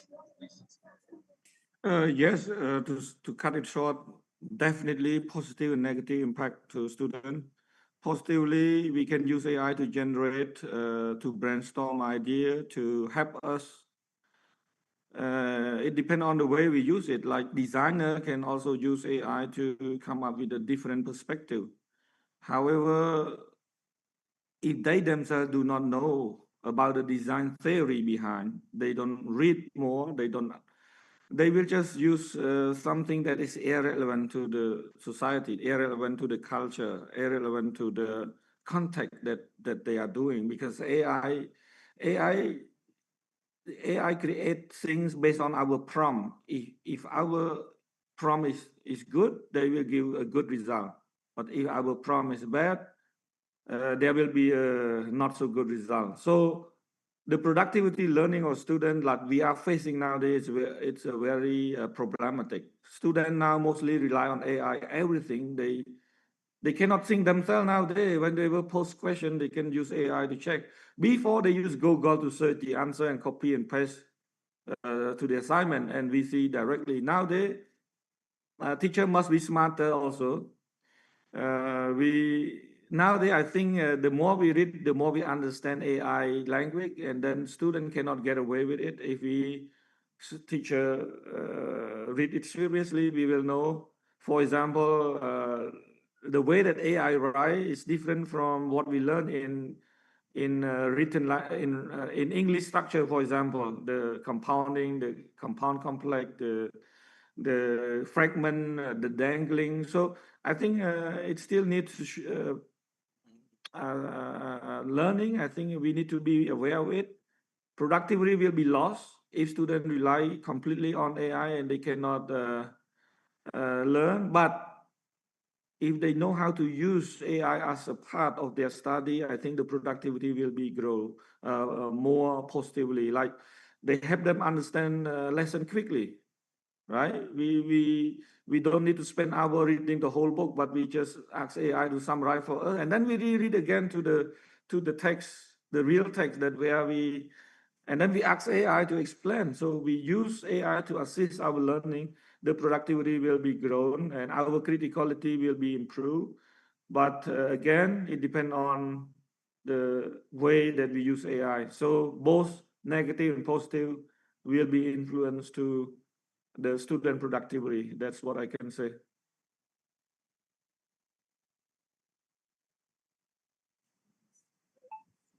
Okay, thank you, Prof. Chu. Maybe Pak Yandi? Yes, I just want to add a little more about the productivity of the the use of AI. Once again, we must make to make it productive in the use of AI for the university students. Once we must make an agreement and a rule, a base rule for our students, the use of AI in the university. So they know about the boundaries about using AI in the university, what the use of AI, the those or don'ts for the use of AI, something like that. Thank you, Pak Leo. Okay, thank you, Pak Yandi and Prof. Chun. The question from Mr. Paulus. The question to all both speaker. We all know AI is here to stay. In my opinion, we can't compete with AI, but we should use critical thinking skill and collaborate with them. My question for both of speaker, in your view, what human qualities or personality traits to today's you need most to not just survive, but truly thrive alongside AI in the future? Maybe we first to Pak Yandi ya. Okay, thank you, Pak. Because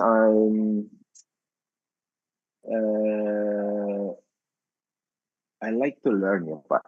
So, in my opinion, to boost the uh, the competition situation between students and between AI, between workers and AI, between human and AI, that human or maybe students still always learn about how to control, how to manage the use of AI. So uh, the qualities of the human, it will increasing because uh, the AI technology was built by human also. So another person, if they want to compete with AI, they must also learn about what people made to simplify our life. So that's my opinion. So AI and human um, was born not to be competitive, but AI was born to help people or students to solve their life problems. So there is, in my opinion, there is no competition between AI and human, but humans still drive AI for forever, I think. Thank you, Pak Leo. Maybe another Thank you, Pak opinion. Yandi. Yes, Pak. Prof. Chu, please. I think with the coming of AI, there's nothing new. If people should should already know that when the introduction of steam engine in the 18th century, people also get a warning message that the industrial revolution will make people to lose some job. And German philosopher, for example, Joseph Schumpeter, he introduced the concept of creative, what we call creative destruction, right? When something come up new, it's always coming. So the old job will be losing, and the new job, new opportunity will come. So the concept of creative destruction, if you Google, you will see that it's not new at all when the AI is coming. So in order to prepare for that, I think first of all, we need to be open. We need to be adaptive. We don't reject AI because even though you want to reject it, it's coming. So you cannot get away with it. Like if you watch a Game of Thrones, like the winter is coming. You cannot stop the winter. So the Walking Dead is coming. So the question is how we need to adapt ourselves. We need to be open, and then we need to teach ourselves to be more creative in terms of, I think Bridge and Major introduce a certain type of personality, and to my experience, those who tend to survive well, probably those who are more extrovert, more friendly, more be open. And then I think the adaptability of human skill, I am very positive that we can live since the what we call the ice age until now. So I don't think AI is a threat, but it's another challenging opportunity for us to learn, to adapt, to survive. And I believe one of the skill that we need is open, right? Be more open, be more willing to learn something new. If you don't learn, you will die. Especially now, let me put a very simple case in Cambodia. With the introduction of the EV mobile, EV car, so the mechanics who are old, who don't know how to use computer, the job is now losing. So they need to learn how to fix, how to repair EV car, not the old engine gasoline car anymore. So this is coming. In Europe, 2030, they will ban all gasoline cars. So I think in other countries will do the same. And EV is good; it will replace. So for mechanic, for the repairer who doesn't update themselves, they will lose the job. So very simple. They need to learn to reskill, to upskill, to keep updated with the trend. So our student must be ready for this. Thank you. Thank you, Prof. Chung. Okay, the last question from the participant, Mr. Joel Tiu Marihot, to Pak Yandi. Many questions, 5 questions, Pak Yandi, from human resource perspective.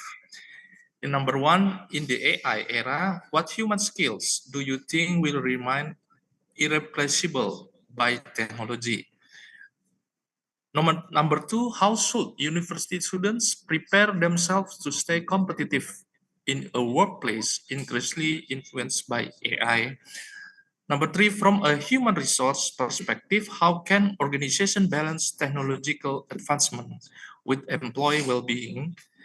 Number 4, what are the biggest challenges HR professionals face when implementing AI in the workplace? And the last question, how can future leaders ensure that AI is used ethically while maintaining human values within organization? Maybe Prof. Chung, if you answer the one of 5 question, maybe, please. Yes, please, Okay, Prof. we Chum. first, okay. Help me. Help me here, please. Yeah.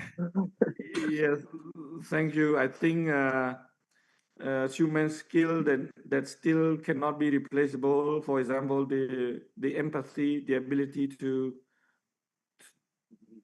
pity someone. You know. So if we use AI to mark the student, that's the problem. AI will mark based on the data. But if we put human in, human will mark not just based on the data that student provide, but the context around.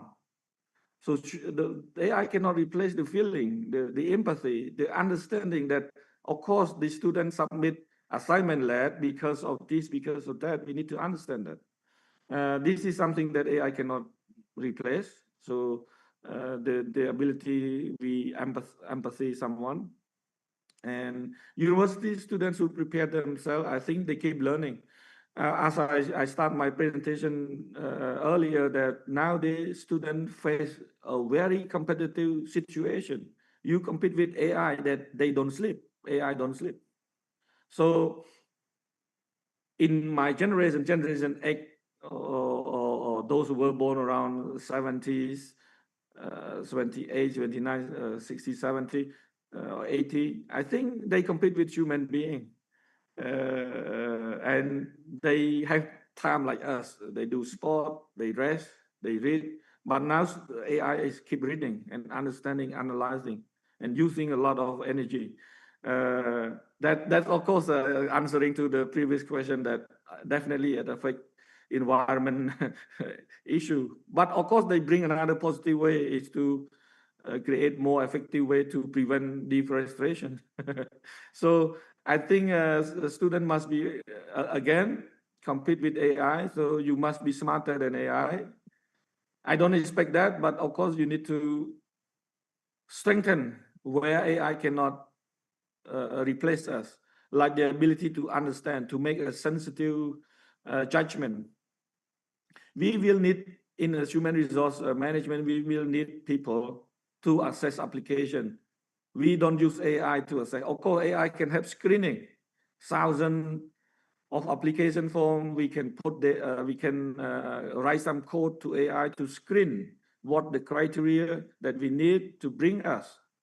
But we still need human to supervise. So I think from the human resource perspective, we also need to balance with it as well. I know now the human resource now they don't hire people because they don't want to spend money on human resource manager or something. They just hire junior officer and then run everything by AI.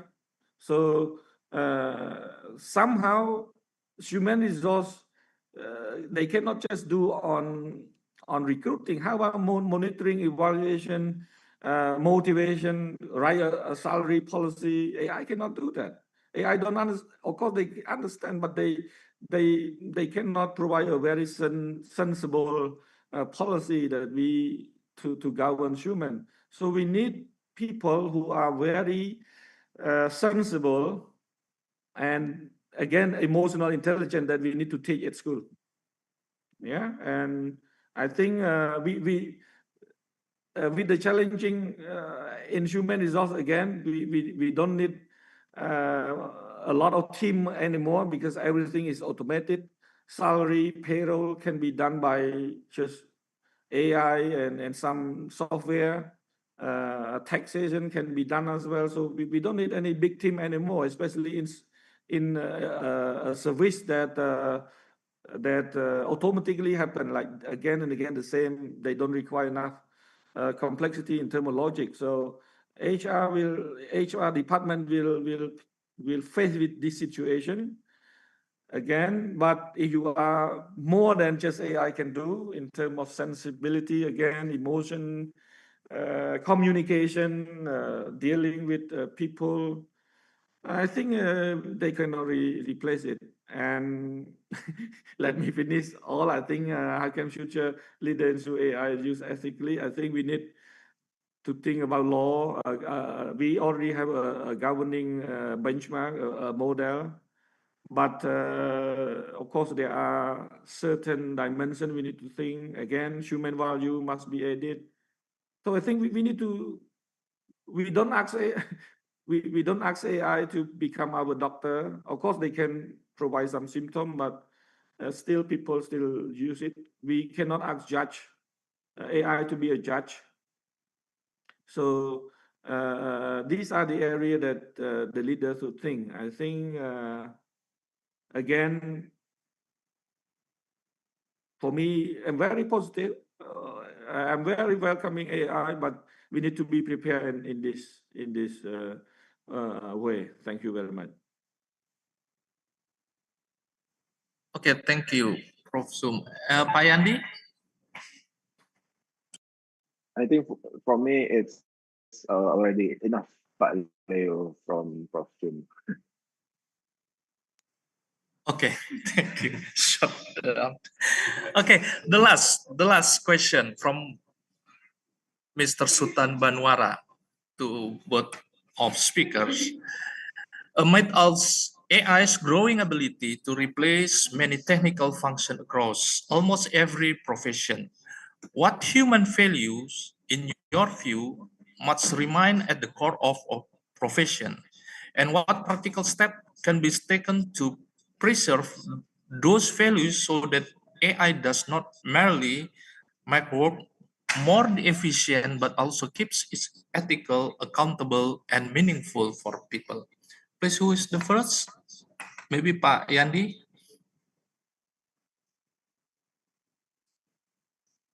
Okay, thanks, Pak Leo.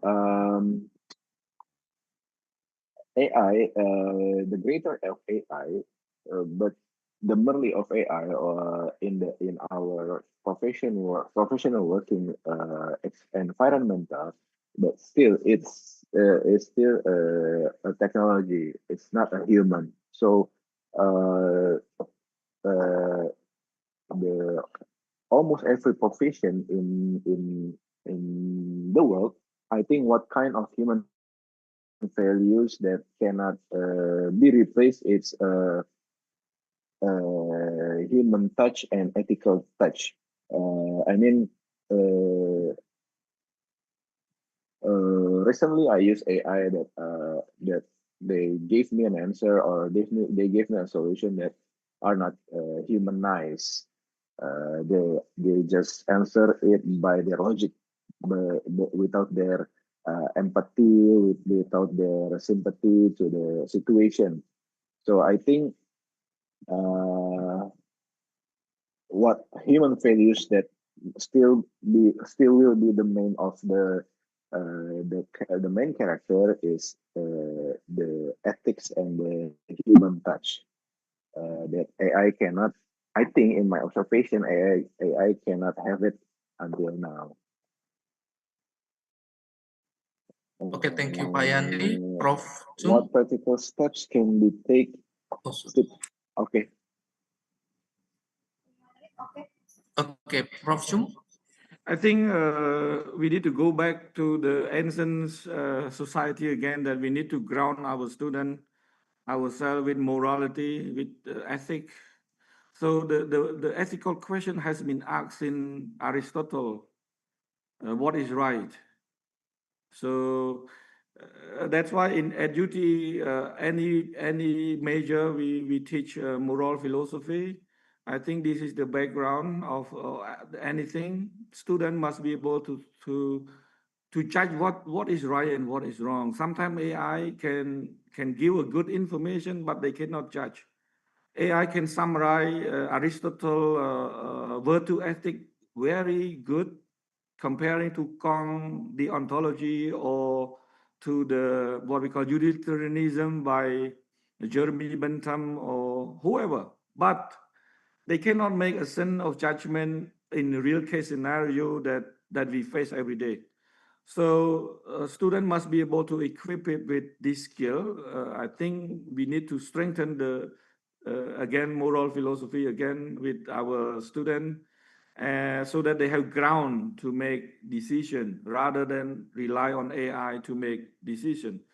So I would love to go back to the ancient century debate again, that this has always been the concern of philosopher, that when the society develop, morality is declining, people make use to get benefit of the advancement, but morality and ethically they violate in everything, every atom. So in order to not to be exploited by AI, I think we must ground ourselves with again morality, ethic. We need to learn although Western or Asian or whatever. I think what is right, what is wrong remain a core question. a core or central debate that we need to teach our students to think, and the ability to ask questions. Don't believe AI, but ask questions, ask AI, ask from different corners, use different prompt, challenge AI, and then we will be ahead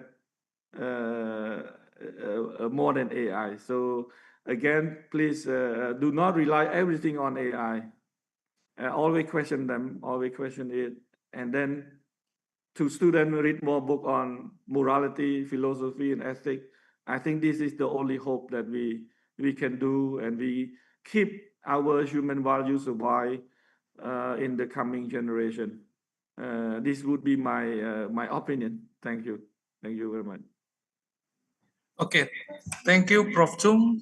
Thank you, all participants. Maybe we give the applause to this session.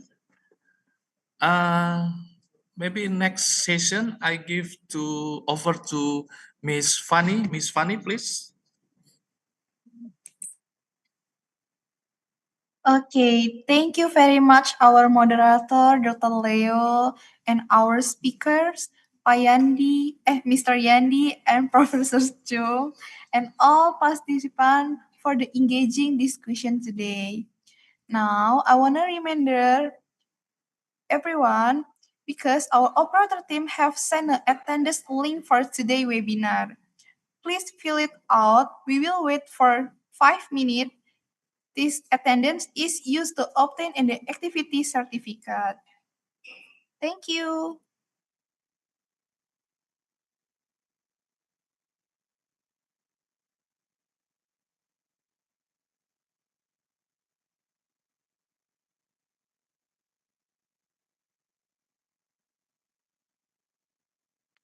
So I would say goodbye from here. Is it okay from Cambodia here?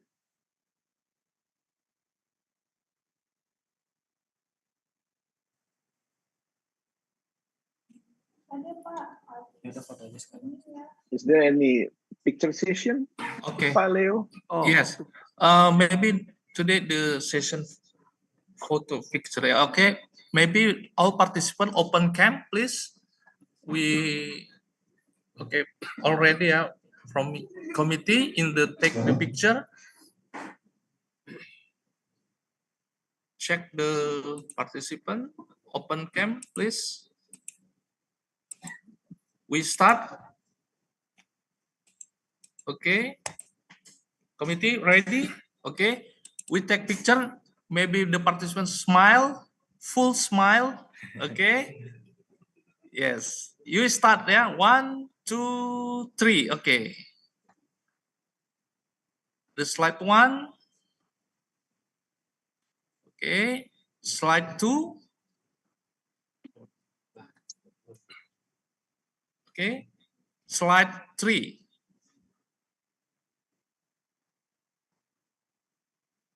Okay. Slide 4.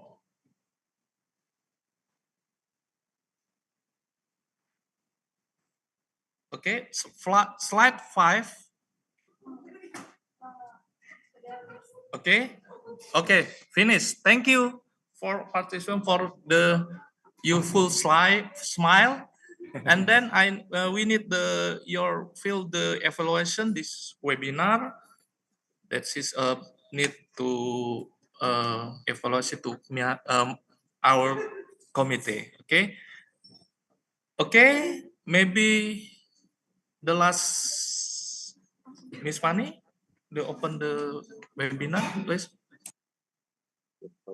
Okay, thank you for everyone joining today international webinar. Maybe knowledge and insight shared today is inspired us to create a future where the technology and human values grow in hand. I'm Fanny, your master of ceremony today. Have a wonderful day, stay healthy, and see you at the next event. Goodbye. Thank goodbye. you. Prof. Cham, thank you so much. Thank you. Prof. Yandi, thank you. Pak Sutrisno, Thank Pak you, Leo Prof. terutama, Riz. thank you so much, Pak Thank Leo. you, Ibu. Thank you, Prof. Pak Chef. Hermawan, Iya. Bapak Ibu dosen lain Thank you. yang dari kampus lain, juga Bapak Ibu dosen khususnya Prodi Manajemen. Thank you sudah support acara hari ini dan mau ikut hadir dalam webinar ini. Thank you so much semua. Juga mahasiswa-mahasiswi tercinta. Semoga kita bisa membuat event yang lebih besar lagi next. Ini jadi pelajaran yang berharga buat kita semua. Thank you Bapak Ibu. Selamat sore. Thank you. Yuk, terima kasih. Thank you.